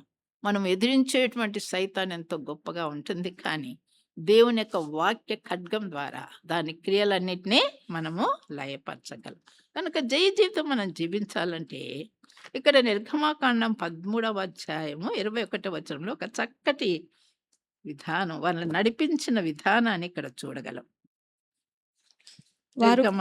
చదువు. వారు పగలు రాత్రియు ప్రయాణం చేయునట్లుగా యెహోవా త్రోవలో వారిని నడిపించుటకై పగటివేళ మేఘస్తంభంలోను వారికి వెలుగిచ్చుటకు రాత్రివేళ అగ్నిస్తంభంలోను ఉండి వారికి ముందుగా నడుచుచూ వచ్చెను. ఎట్లా నడిపించినాడమ్మా? ప్రయాణం ఎట్లా చేస్తూ వచ్చారంటమ్మా? ప్రయాణం చేయునట్లుగా ఎట్లా చేస్తూ వచ్చారు? యెహోవా త్రోవలో వారిని నడిపించుటకై పగటి వేళ మేఘస్తంభము, రాత్రి వేళ అగ్నిస్తంభం. వారికి ముందుగా పోవచ్చు నడిచాను కదా! వారికి ముందుగా పోవచ్చు. ఎక్కడున్నాడు ప్రభు? పైనున్నాడు కదా! మేఘస్తంభము, అగ్నిస్తంభం. అగ్నిస్తంభం నిలబడింది, మేఘస్తంభం పైకెక్కాల, చూడాల కదా! అట్లనే మనల్ని నడిపించేవాడు ఎవరంటమ్మా? మనల్ని నడిపించేటువంటి వాడు కూడా మన ప్రభువే. రోమిలికి రాసిన పత్రిక 8:14లో బాగా తెలిసిన ఒక వాక్యం ఉంది. ఏందది? దేవుని ఆత్మ ద్వారా రోమా 8:14. దేవుని ఆత్మ చేత ఎందరూ నడిపింపబడుదురో వారందరూ దేవుని కుమారులై ఉందురు. దేవుని ఆత్మ చేత మనం నడిపించేటువంటి వాడు ఎవరమ్మా? దేవుని యొక్క ఆత్మ కదా! ప్రభు యొక్క ఆత్మ, నడిపించేటువంటి ఆత్మ. కనుక ప్రభువా, నువ్వు నాలో ఉన్నావు ప్రభువా, నువ్వు నా హృదయంలో ఉన్నావు ప్రభువా, నాకు తలంపులు చెప్పేవాడు ప్రభువా, నన్ను నడిపించేవాడు ప్రభువా. కనుక నీ పైన అడుగు, ప్రభుని అడుగు. ప్రభువా, నేనేం ఏ పని చేయాలి ప్రభువా? నాకు ఈ సమస్య వచ్చింది ప్రభువా, లేక ఈ అక్కర వచ్చింది ప్రభువా, లేక ఉద్యోగం చేయాలి ప్రభువా, లేక ఈ పిల్లకు పెళ్లి చేయాలి ప్రభువా, లేకపోతే ఆ పిల్లోనికి జబ్బు చేసింది ప్రభువా, ఆ పిల్లోని చదివించాలి ప్రభువా, నా భర్తకు మారు మనసు లేదు ప్రభువా. ఉన్నాయి సమస్యలు. అడుగు, ప్రభు సలహా ఇస్తాడు, ఆత్మ ద్వారా నడిపిస్తాడు. ఈ పని చెయ్యమ్మా, ఇట్లా చెయ్యమ్మా, ఇట్లా చెయ్యి, నీకు విజయం వస్తుంది కదా! కనుక మనకు ఎన్నో సమస్యలు ఉన్నాయి. నీకు కూడా కుటుంబంలో సమస్యలు ఉన్నాయి, ఆర్థిక ఇబ్బందులు ఉన్నాయి, శరీరంలో బలహీనతలు ఉన్నాయి, ఆత్మలో పోరాటాలు ఉన్నాయి. కనుక దావీదు అన్నట్లుగా, ప్రభువా యెహోవా, నా కన్నులు నీ వైపే చూస్తున్నాయి ప్రభువా, శత్రువుల వైపు చూడటం లేదు ప్రభువా, పరిస్థితుల వైపు చూడలేదు ప్రభువా, ఆ సౌలును చూడలే ప్రభువా కదా, యుద్ధాలు చూడలే ప్రభువా, నా కన్నులు నీ వైపు చూస్తున్నాయి. నీ వైపే ప్రభువా, ఇట్లనే చూస్తాను నా ప్రభువా. చక్కని మార్గంలో సరైన తలంపులు కలగజేసినాడు. ఏ మార్గంలో నడుచుకోవాలనో చూపించాడు. ఏ పని చేయాలనో చూపించాడు కదమ్మా. ఆ విధంగా దావీదు మరి ఆయన దేవుడు కోరినటువంటి విధానంలోనికి వచ్చాడు. దేవుని యొక్క ఉద్దేశానుసారంగా నడిచాడు కదా. ప్రభు అందుకే దావీదుని అన్నాడు, నా హృదయానుసారుడు అన్నాడు. కనుక ప్రభు దగ్గరికి వెళ్దాం. కనుక ప్రభువా నాకు కూడా ఇలా ప్రభు యొక్క ఆత్మ చేత మనం నడిపించబడినట్లయితే ఆయన కుమారులై ఉండురు. కనుక ఆయన మనకు ముందుగా పోతున్నాయి. ఇక్కడ కూడా మనం చదివినటువంటి భాగంలో వారితో కూడా ఉండి ఉండి వారికి ఎక్కడున్నాడంటమ్మా, వారికి ముందుగా నడుచుతూ వచ్చాను. వారికి ముందుగా పోతున్నాడు. వీళ్ళు ఏం చేస్తున్నారంట, ఆయన వెంబడిస్తా ఉన్నారు. ఈ సంవత్సరం మనకు వాగ్దానం కూడా అదే కదా. ఏం వాగ్దానం? ఆ? ఆ? మనకు ముందుగా పోతాడు, మనకు త్రోవ చూపిస్తాడంట. మలాకీలో కూడా ఉంది. ఇంకెక్కడమ్మా, ద్వితీయోపదేశ కాండంలో ఎక్కడో ఉంది కదా మన వాగ్దానం కదా. కనుక ముందుగా వెళ్ళు ప్రభువా, నాకు ముందుగా పో కదా. ఆయన అమ్మని కదా కాపరి, మంచి కాపరి. గొర్రెలు ఏం చేస్తాయంటమ్మా, కాపరి కాళ్ళను చూస్తాయి కదా. ఇట్లా చూసుకుంటా నడవు. నేను ఎప్పుడు చెప్తుంటా, మన పిల్లోళ్ళు మేము చిన్నప్పుడంతా కూడా అంతే. రోడ్లలో పోతే నాయనోళ్ళు చేయి పట్టుకునేది ఏం చూస్తూ ఉంటాము, గోడలకుండే ఏమేమో చూస్తూ ఉంటాం. ఏదన్నా మనకి ఇష్టమైంది బొమ్మ కానీ, నేను అది కొని కొని కొని కొని ఆ కారు కొని నీ కళ్ళు అడిగిపోయినాయి అప్పుడే అనేవాడు. అడుగుతాం, మనకి ఇష్టమైంది అడుగుతాం కదా. అవి ఇవి చూస్తూ ఉంటాం. కాదు, మనం ఎక్కడ విశ్వాసులంగా దేవుని బిడ్డలంగా ప్రభు కాపరి వాళ్ళు, కాపరి సరైనది కదా, సరైన త్రోవలో నడిపిస్తాడు. తన మందను సరైన త్రోవలో నడిపిస్తాడు. అందుకనే చిన్నపిల్లలు సండే క్లాస్ పిల్లలకు 23వ దావీదు కీర్తన ముందు నేర్పిస్తారు. అది నేర్చుకొని ఆయన అంటారు. విశ్వాస కుటుంబాల్లో కూడా అదే నేర్పిస్తారు. ఎందుకమ్మా, ఆయన మన కాపరి కాబట్టి చక్కటి మార్గంలో నడిపిస్తాడు సదాకాలం. ఆయన ఇండ్లు చేరినంత వరకు, ఆయన చేరుకునేంత వరకు మనం నడిపించేవాడు మన కాపరి. కనుక మనకు ముందుగా పోతున్నాడు. ఆయన కాళ్ళని చూడు, ఆయన కాళ్ళు. ప్రభువా, నీ మార్గంలో నిన్ను వెంబడిస్తాను ప్రభువా. ఆ విధంగా మనకు ప్రభు ముందుగా పోతున్నాడు, మనం ఆయన్ను వెంబడించాలి కదమ్మా.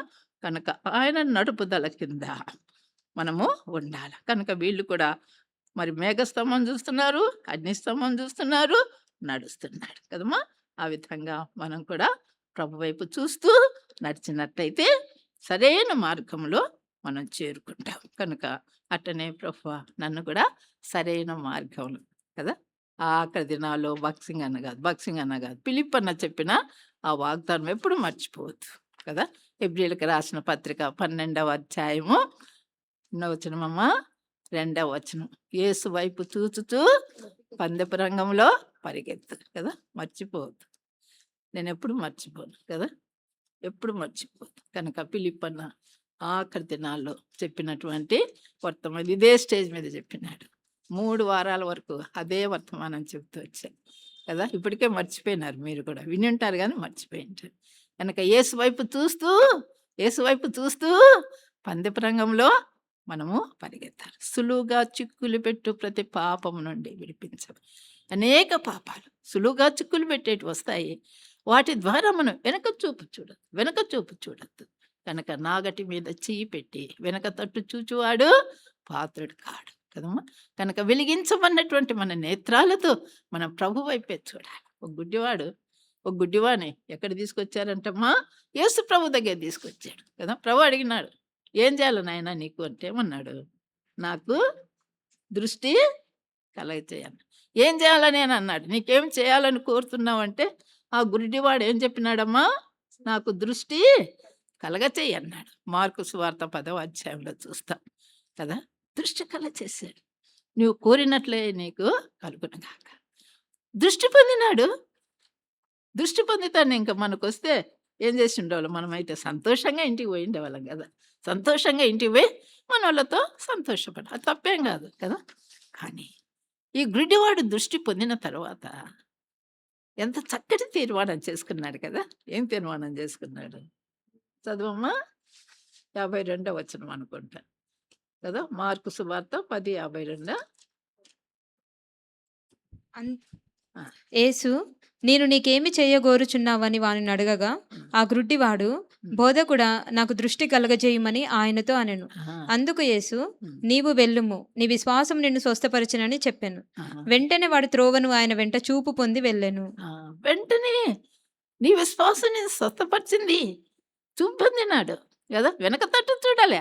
ఏం చేస్తున్నాడంటమ్మా? ఏం ఆయన చేస్తున్నాడు? ఆయన ప్రభువుని వెంట చూస్తూ ఆయన వెంట వెళ్ళాడు. ప్రభువుని చూస్తూ ఆయన వెంట వెళ్ళాడు. కనుక మనం కూడా ఈ దినమున చేయవలసింది కదమ్మా! అనేక రకాల పరిస్థితులు ఎట్లున్నప్పటికిని మనము ప్రభు వైపు చూస్తూ కదా! ప్రభు వైపు చూస్తూ మనము మరి పోవటానికి ప్రభు నడిపించేటువంటిది. ప్రభు వైపు చూస్తూ ఆ యొక్క రాజ్యం చేరుకునేంత వరకు కూడా ప్రభు మార్గాల్లో నడుచుకోవాలి కదమ్మా! వెనక చూపు మనము చూడకూడదు. కనుక ప్రభువా నీ వైపు చూచేటువంటి కన్నులు నాది. కష్టాలొస్తాయి, శ్రమలొస్తాయి. కానీ ఇటు అటు చూడొద్దు. ఇటు అటు చూడొద్దు కదమ్మా! అలల వైపు చూసినాడంట మన పేతురయ్య కదా! మన పేతురయ్య ఏం చేసినాడంటమ్మా? అలల వైపు చూసి ఏం చేసినాడంట? ఆ! ఆ! ఏం చేసినాడమ్మా? మత్తయి సువార్తలో చూడు. మత్తయి సువార్తలో ఒక హెచ్చరికతో కూడిన మాటలున్నాయి. 14:30లో. మత్తయి 14:30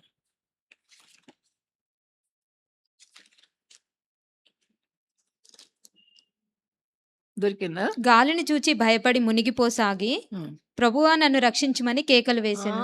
గాలి చూచి ఏమైందంటమ్మా? భయపడి మునిగిపోసాగి. ఆ! గాలి చూచాడు. అలలను చూచినాడు కదా! ప్రభువును చూచినంత వరకు చక్కగా నడిచినాడు. మధ్యలో కొంత అవిశ్వాసం వచ్చింది కదా! ఏం అవిశ్వాసం మనకు గూడా విశ్వాసులంగా దేవుని వైపు చూస్తూ నడుస్తున్నామేమో. ఆఖరి వరకు మనం చూస్తాం. ఒక్కోసారి వస్తాయి. కొన్ని కష్టాలొస్తాయి బిడ్డ. కష్టాలు రాకపోలేదు. కొన్ని నిందలొస్తాయి. కొన్ని రకరకాలైనటువంటి శ్రమలొస్తాయి. వ్యాధులొస్తాయి. కృంగిపోవద్దు. వస్తాయి. కదమ్మా! దుఃఖాలొస్తాయి. కన్నీరు కార్చేటువంటి సమయాలొస్తాయి. కృంగిపోవద్దు. ప్రభువా! నువ్వున్నావు ప్రభువా! నీ వైపున చూస్తూ ఈ అలలన్నీ వస్తాయి ప్రభువా! జీవితంలో ఎదుర్కోవాల్సిన సమస్యలు రాకపోవు. ప్రతి ఒక్కరికి వస్తాయి. కానీ భయపడొద్దు. అయన్నీ మనం ఎదుర్కోవాల్సిందే. మన పిల్లల జీవితాల్లో వస్తాయి. వారికి సమస్యలున్నాయి. వారి గృహాల్లో సమస్యలున్నాయి. వారి కష్టాలున్నాయి. ఇవన్నీ రాకపోవు వస్తాయి. వీటన్నిటిలో కూడా మనం చూడవలసినటువంటి వాడు మన ప్రభు. ఆయన ముఖ దర్శనం చేసుకుంటూ, ఆయన ముఖ దర్శనం చేసుకుంటూ, ప్రభు వైపు చూస్తూ ముందుకు మనం సాగినట్లయితే మనం ఎదుర్కొనేటువంటి అలలన్నీ కూడా అణిగిపోతాయి. అలల మీద నడిచేటువంటి కృపను చూపిస్తాడు కదమ్మా! అలల మీద నడుస్తూనే వచ్చినాడు పేతురు. చాలా దగ్గరకొచ్చిన తర్వాత, పడవ దగ్గరకొచ్చిన తర్వాత, ప్రభు దగ్గరకొచ్చిన తర్వాత అనుమానం వచ్చింది. నేను ఆ పడవలో ఎక్కుతానో, లేకపోతే మునుగుతానో అని కదా! మనకు గూడా వస్తా ఉంటాయి అట్లాంటివి కదా! ఉంచడు. నువ్వు నమ్ముకున్నటువంటి నీ దేవుడు. నిన్ను ముంచే దేవుడు కాదు. నీకు హాని కలిగించే దేవుడు కాదు. నిన్ను విడిచిపెట్టేటువంటి దేవుడు కాదు. నిన్ను విడువను నేను ఎడబాయనను కదా! నిన్ను విడిచిపెట్టను. మన ప్రభువు ఎవ్వరిని కూడా విడిచిపెట్టడు. కనుక ప్రభువా! ఆయన వైపు చూస్తాం. పందెపు రంగంలో విశ్వాసంతో మనం పరిగెత్తినట్లయితే ప్రభు మనకు సహాయం చేస్తాడు. కనుక ఈ దినమున కూడా ప్రభు వైపు చూడటానికి ప్రభు మనకు సహాయం చేయును గాక. హోషేయలో ఒక మాట ఉంది. హోషేయ 11వ అధ్యాయము 7వ వచనం చదువమ్మా. హోషేయ 11:7.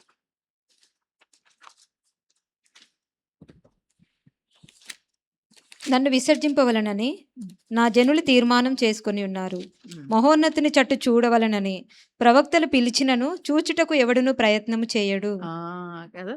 మహోన్నతి తట్టు చూడవలనని ప్రవక్తలు పిలిచినను చూచుటకు ఎవడును ప్రయత్నము చెయ్యడు. హ్మ్. మహోన్నతిని తట్టు చూడాలని పిలుస్తున్నారు కానీ ప్రయత్నం చేద్దామా? ఆ దినాల్లో కూడా వారికి అటువంటి పిలుపొచ్చింది గానీ ఏం చేసినారంటమ్మా? ఆ! చూచుటకు ఎవడును యత్నం ఆ! ఆమె చెప్పేది ఆమె చెప్తది. ఆయన చెప్పేది ఆయన చెప్తాడు. బైబిల్‌లో రాసింది రాసినారు. నా మాట నాదే, నా కష్టం నాదే, నా మార్గం నాదే. కదా!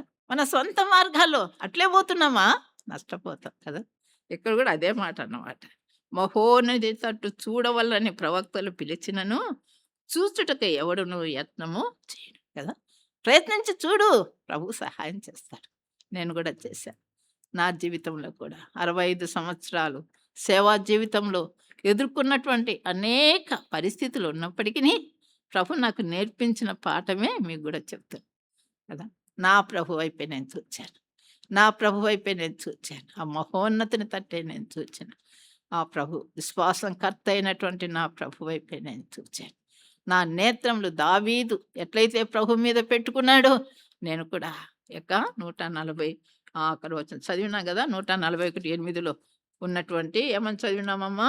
నా కన్నులు నీ తట్టు చూచున్నవి అన్నాడు దావీదు. అట్లని నా కన్నులను కూడా నా ప్రభు వైపు చూచాను. అన్ని పరిస్థితుల్లో కూడా దావీదు అన్ని పరిస్థితుల్లో కూడా ధైర్యం తెచ్చుకున్నాడు కదా. ముందు గొల్యాతు వచ్చాడు, చూచాడు, విశ్వాసంతో ప్రభు వైపు చూచాడు, దాన్ని జయించగలిగాడు.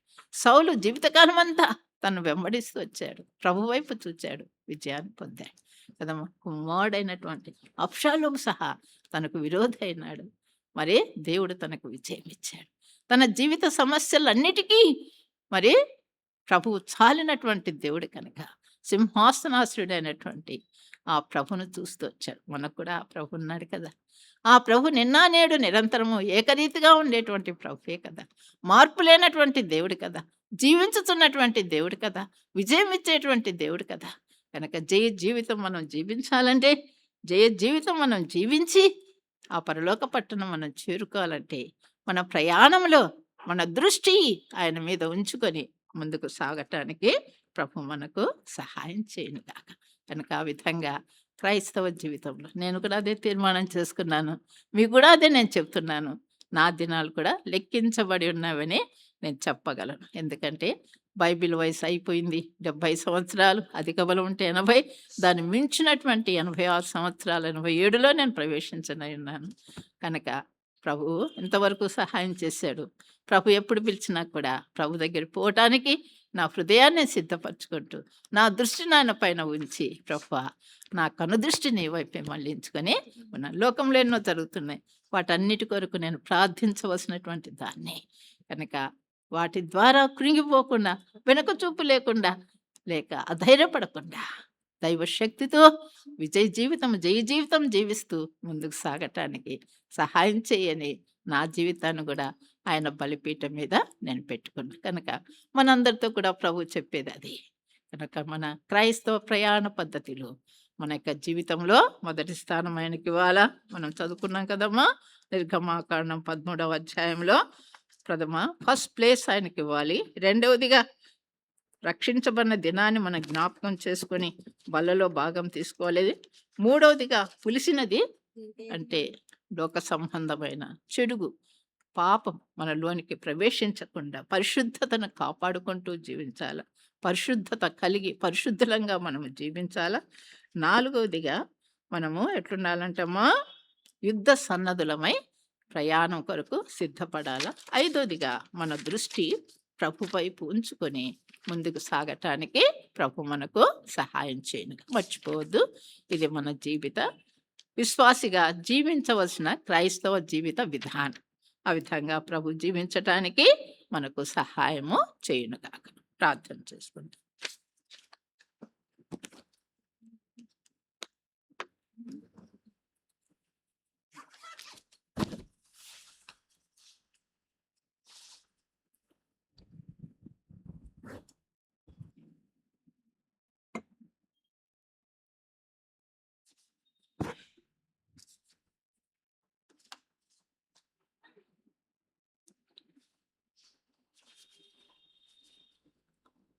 ప్రార్థన చేసుకుందాం. మా ప్రేమగల నమ్మకమైనటువంటి గొప్ప దేవ, ప్రేకుమనేక పరిశుద్ధమైనటువంటి నామమున ఈ దినమున తండ్రి, మీ రక్తం చేత విమోచింపబడినటువంటి బిడ్డలంగా మేక సన్నిధిలో కూర్చొని కొన్ని మాటలు పరిశుద్ధ గ్రంథంలో నుండి ధ్యానించుకోవటానికి ఇచ్చిన సమయం కొరకై మీకు స్తోత్రాలు. మా ప్రభువా, మా కన్నులు మీ వైపే మళ్ళించుకొని ఉంటున్నాము తండ్రి. దేవా, మీరు మా మధ్యలో ఉంటూ మా జీవిత యాత్రలు, మా ప్రయాణములు నాయన ఐగుప్తు నుండి కనానుకు రక్షించబడినటువంటి బిడ్డలుగా మీ ప్రజలు ప్రయాణ పద్ధతిని మాకు తెలియపరిచినందుకు కొరకై స్తోత్రాలు. మేము కూడా అదే పద్ధతిలో నాయన జీవించుటకు గాను నేర్పించున్నందుకు కొరకై స్తోత్రాలు. మా జీవితంలో మొదటి స్థానం అన్నిట్లో కూడా ఫస్ట్ ప్లేస్ మొదటి స్థానం మీకు అనుగ్రహించి పోవటానికి సహాయం చేయండి. రెండవదిగా రక్షణ దినాన్ని మేము జ్ఞాపకం చేసుకుంటూ నాయన మీరు రాకడ కొరకై సిద్ధపడటానికి సహాయం చేయండి. యుద్ధ సన్నద్ధులమై సర్వాంగ కవచం ధరించుకొని మాతో పోరాడేటువంటి శత్రు కార్యములన్నిటి మీద విజయాన్ని పొందుటకు గాను జయ జీవితాన్ని మీరు మాకు అనుగ్రహించవలసిందిగా వేడుకొంచుంటున్నాం ప్రభువా. ఆ విధంగా తండ్రి నాయన యుద్ధం తండ్రి యుద్ధంలో మాకు విజయం సమకూర్చేటువంటి దేవుడు నాయన కనుక ఆనాడు పగటిని మేఘస్తంభంగాను రాత్రి అగ్నిస్తంభంగాను ఉండి మీ ప్రజలు నడిపించిన దేవ, ఈనాడు పరిశుద్ధాత్మ దేవుడిగా మమ్మల్ని నడిపించుతున్నటువంటి ప్రభువైనందుకు కొరకై మీ స్తోత్రాలు చెల్లిస్తుంటున్నాం. ప్రేమ కలిగినటువంటి మా ప్రభు, ఆ విధంగా విశ్వాసనకర్తయు దాన్ని కొనసాగించు వాడైనటువంటి మీ వైపు చూస్తూ మా పందెపు రంగంలో పరిగెత్తుటకు గాను సహాయం చేయండి. సులువుగా చిక్కులు పెట్టు ప్రతి పాపమును విడిచిపెట్టి అన్నారు. అవును నాయన, విడిచిపెట్టవలసినటువంటి అనేకములు ఉన్నాయి. వాటిని పట్టుకొనకుండా వాటిని విడిచిపెట్టి విశ్వాసముతో పందెపు రంగంలో గురి చేరినంత వరకు కూడా పరిగెత్తటానికి సహాయం చేయి దేవా. ఆ విధంగా మా జీవితాలను మీ దయగల హస్తాలకే సమర్పించుకుంటూ మీ బలిపీఠం మీద సజీవ యాగంగా సమర్పించుకుంటూ యేసయ్యా తండ్రి నాయన మీ యొక్క తోడ్పాటును గుర్తించినటువంటి వారమే ఈ సంవత్సరం కూడా మీరు ఇచ్చిన సంఘ వాగ్దానాల ప్రకారంగా మా ముందు మీరు వెళుతున్నారు తండ్రి. నీటి బుగ్గల యొద్దకు నడిపిస్తున్నారు ప్రభా.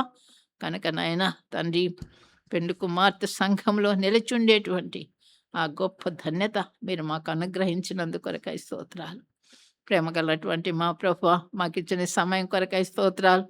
మా మధ్యలో ఇంకా ఎవరైతే అక్కర కలిగినటువంటి వారు ఉంటున్నారో, ఎవరైతే బలహీనులు ఉన్నారో, ఎవరైతే వ్యాధిగ్రస్తులై ఉన్నారు, ఎవరైతే కృంగిపోయినారో, ఎవరి ప్రశ్నలకు జవాబు రాలేదని అధైర్యపడి ఉన్నారు, ఎవరి పిల్లల ద్వారా నాయన రక్షణ లేనటువంటి పిల్లల ద్వారా దుఃఖపడుతున్నారు నాయన తండ్రి, అటువంటి ప్రతి బిడ్డను కూడా మీరు ఓదార్చి ధైర్యపరిచి సహాయపడి మా సహోదరుల యొక్క ప్రార్థనలు విని అడిగి ఊహించిన దానికంటే అధికమైన గొప్ప కార్యాలు జరిగించి నాయన నేనును నా ఇంటివారు యెహోవానే సేవిస్తాము అనేటువంటి తీర్మానంతో తండ్రి బిడ్డలు ముందుకు సాగునట్లుగాను నాయన వచ్చేటువంటి తరమును మీ కొరకై సిద్ధపరచుటకు గాను సహాయం చేయండి.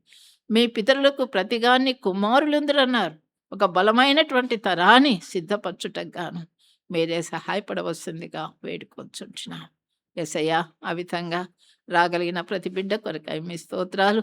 మీ సన్నిధిలో నుండి మీ మందిరంలో నుండి తిరిగి మేము ఇళ్ళకు వెళుతూ ఉంటుండగా దేవా ధైర్యంగా సంతోషంగా ఆదరించబడి వెళ్ళుటకు గాను మీరే సహాయం చేయండి యేసయ్యా. మాకు ఇచ్చిన ఈ సమయం కొరకై స్తోత్రాలు. ఇంకా ఎవరికైనా ప్రార్థన మనవులుంటే అవి కూడా మీరు అంగీకరించి నాయన జవాబు అనుగ్రహించి సహాయం చేయండి. సంధ్యా కొరకు కూడా ప్రార్థిస్తున్నాం. ఆ బిడ్డకు కూడా మరొక సంవత్సరాన్ని దయాకిరీటంగా ధరింపచేసినందుకు కొరకై మీ స్తోత్రాలు ప్రభువా. తండ్రి మీ యొక్క వాగ్దానాలతో నాయన బిడ్డను తండ్రి మీరు ధైర్యపరిచినటువంటి వారే మీ యొక్క సేవలు తండ్రి ఆ బిడ్డను అధికమైన పరిమాణంలో తండ్రి వాడుకుంటూ రావాల్సిందిగా వేడుకొంచుంటున్నా. ఆరోగ్యకరమైన మీ రెక్కల చాటులో కప్పునైనా కప్పు ఆ విధంగా భద్రపరిచి స్వస్థత అనుగ్రహించి బలపరిచి మీ యొక్క సేవలు బలమైనటువంటి పాత్రగా యజమాడు వాడుకొనుటకు యోగ్యమైనటువంటి పాత్రగా సంధ్యాను మీరు వాడుకొనవలనని ప్రార్థిస్తున్నా. అట్లే సలోమి యొక్క చేతిని కూడా ముట్టు ప్రభువా. ఆ బిడ్డకు కూడా ఇంకా కొంచెం నొప్పి ఉంది, స్వస్థత అనుగ్రహించు. ఆ విధంగా పెద్దలైన మా సహోదరులు ఉన్నారు, సౌమ్యక్క కొరకై ప్రార్థిస్తున్నాం. తనకు కూడా మంచి శక్తిని అనుగ్రహించు, నీరసం తొలగించు నాయన. నడవటానికి పాదాలలో ఉన్న వాపును తొలగించు, సహాయం చేయి నాయన. కాంతమున మీ దగ్గరికి తీసుకున్నారు. ప్రేమగలనటువంటి మా ప్రభువ తన సేవ ముగించుకొని మీ దగ్గరికి రాగలిగినందుకు కొరకై మీకు స్తోత్రాలు. కొంతమంది పడకలో ఉన్నారు సుమిత్రమ్మ నాయన. ఆ బిడ్డకు కూడా శరీరంలో కలిగినటువంటి తండ్రి ఆ పక్షవాతం వల్ల నడవలేనటువంటి స్థితిలో ఉంటుండగా ఆ బిడ్డను కూడా ముట్టండి, మీరే కనికరించండి, స్వస్థత అనుగ్రహించండి. ఈ విధంగా తండ్రి బలహీనులైనటువంటి బిడ్డలు నాయన ఇంకా ఎవరైతే ఉంటున్నారో వారిని అందరినీ కూడా జ్ఞాపకం చేసుకొని ఆయన తండ్రి. ఆ విధంగా విశ్వాస కుటుంబాల్లో కూడా కొంతమంది బలహీనులు ఉన్నారు నాయన. వారిని కూడా జ్ఞాపకం చేసుకో దేవా. హాస్పిటల్‌లో ఉన్నటువంటి ఆ బిడ్డ కొరకు కూడా మేము ప్రార్థన చేస్తున్నాం.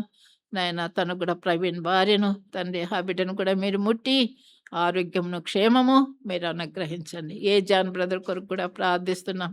సహోదరుడు కూడా మంచి ఆరోగ్యం మీ దాసునికి అనుగ్రహించవలసిందిగా వేడుకొంచుంటున్నాం. ఈ విధంగా ప్రభువా కొంతమంది బలహీనులైనటువంటి వారు నాయన, వ్యాధిగ్రస్తులైనటువంటి వారు ఉంటున్నారు నాయన. ఆ బిడ్డలు కూడా మీరే తాకినటువంటి వారి ఆరోగ్యమును, క్షేమము మీరు అనుగ్రహించండి. కాంపౌండ్‌లో ఉన్నటువంటి కుటుంబాలన్నిటిని కూడా బలపరచండి నాయన. సుశీలం ఉంది నాయన, ఆ బిడ్డ కూడా పడకలో ఉంటుంది ప్రభువా. ఆ బిడ్డను కూడా ముట్టు నాయన. ఆ బిడ్డకు స్వస్థత అనుగ్రహించు.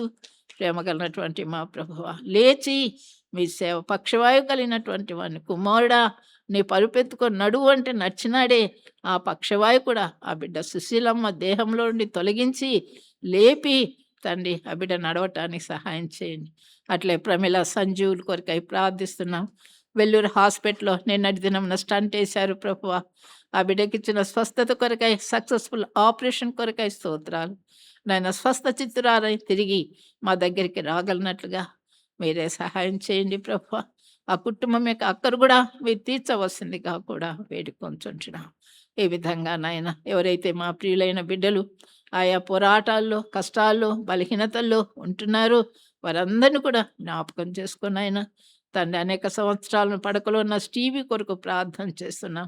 ఆ బిడ్డను కూడా ముట్టునాయన పెట్టునాయన. చిన్నోడు ప్రభువా తండ్రి స్వస్థత అనుగ్రహించు. మీకు అసాధ్యమైంది ఏది లేదు కదా నాయన. లేచి చక్కగా నాయన నార్మల్‌గా తండ్రి తాను ఉండటానికి మీరే సహాయం చేయండి. ప్రేమ కలిగినటువంటి మా ప్రభువా ఈ విధంగా నాయన మరి విశ్వాస కుటుంబాలు అనారోగ్య పరిస్థితిలో ఉన్న ప్రియ బిడ్డలందరినీ కూడా మీరే జ్ఞాపకం చేసుకో. దూరదేశాల్లో కూడా మా ప్రియమైన బిడ్డలు ఉంటున్నారు. వారిని జ్ఞాపకం చేసుకోనండి తండ్రి. ఎలిజబెత్ అమ్మ కుటుంబంలో కూడా బ్రదర్ కొరకై ప్రార్థిస్తున్నాం. మీరే ముట్టండి ఆరోగ్యం. పిల్లలు దూరదేశంలో ఉంటున్నారు. వారిని కూడా జ్ఞాపకం చేసుకో. ప్రేమ కలిగినటువంటి మా ప్రభువా రక్కలన్నీ కూడా మీరే తీర్చవలసిందిగా వేడుకొంచుంటున్నాం. ఇంకా ఏ బిడ్డలైతే అక్కర కలిగి ఉంటున్నారో వారందరి కొరకు మేము ప్రార్థన చేస్తున్నాం తండ్రి. నాయన ప్రతి బిడ్డను కూడా జ్ఞాపకం చేసుకో. మరవనటువంటి దేవుడు, చూడకుండా ఉండనటువంటి దేవుడు, సమస్తము చూస్తున్నటువంటి దేవుడు, హృదయాంతరంగంలో నుండి వచ్చేటువంటి మొర ఆలకించేటువంటి దేవుడు. నాయన ఆనాడు మీ ప్రజలైన వారి యొక్క మొరను విని విమోచకుని పంపించినట్లే ఈనాడు కూడా మా మొరలు విని మమ్మల్ని విడిపించి సహాయం చేసేటువంటి ప్రభుడవైనందు కొరకై మీ స్తోత్రాలు. ప్రేమ కలిగినటువంటి మా ప్రభువా ఆ విధానంలో తండ్రి మాకిచ్చిన ఈ సమయం కొరకై మీకు స్తోత్రాలు, వందనాలు చెల్లిస్తూ మీ దయగల హస్తాలకే మమ్మల్ని సమర్పించుకుంటూ యేసు ప్రభువారి యొక్క పరిశుద్ధమైనటువంటి నామమున స్తుతించి ప్రార్థించి వేడుకొంచుంటున్నాము తండ్రి. ఆమేన్. యేసుని వెలుగులో నడిచెదను, నా దృష్టిని ప్రభుపై నుంచెదను, సిల్వ ధ్వజమునే బట్టి వెళ్ళెదను, యేసుడే నా చెంత నుండును. నడిచెదనే ప్రభు యేసునితో, నడిచెదనే ప్రభు హస్తముతో, కాంతిలో నుండగా జయంగాంతును, యేసునే నే వెంబడింతును.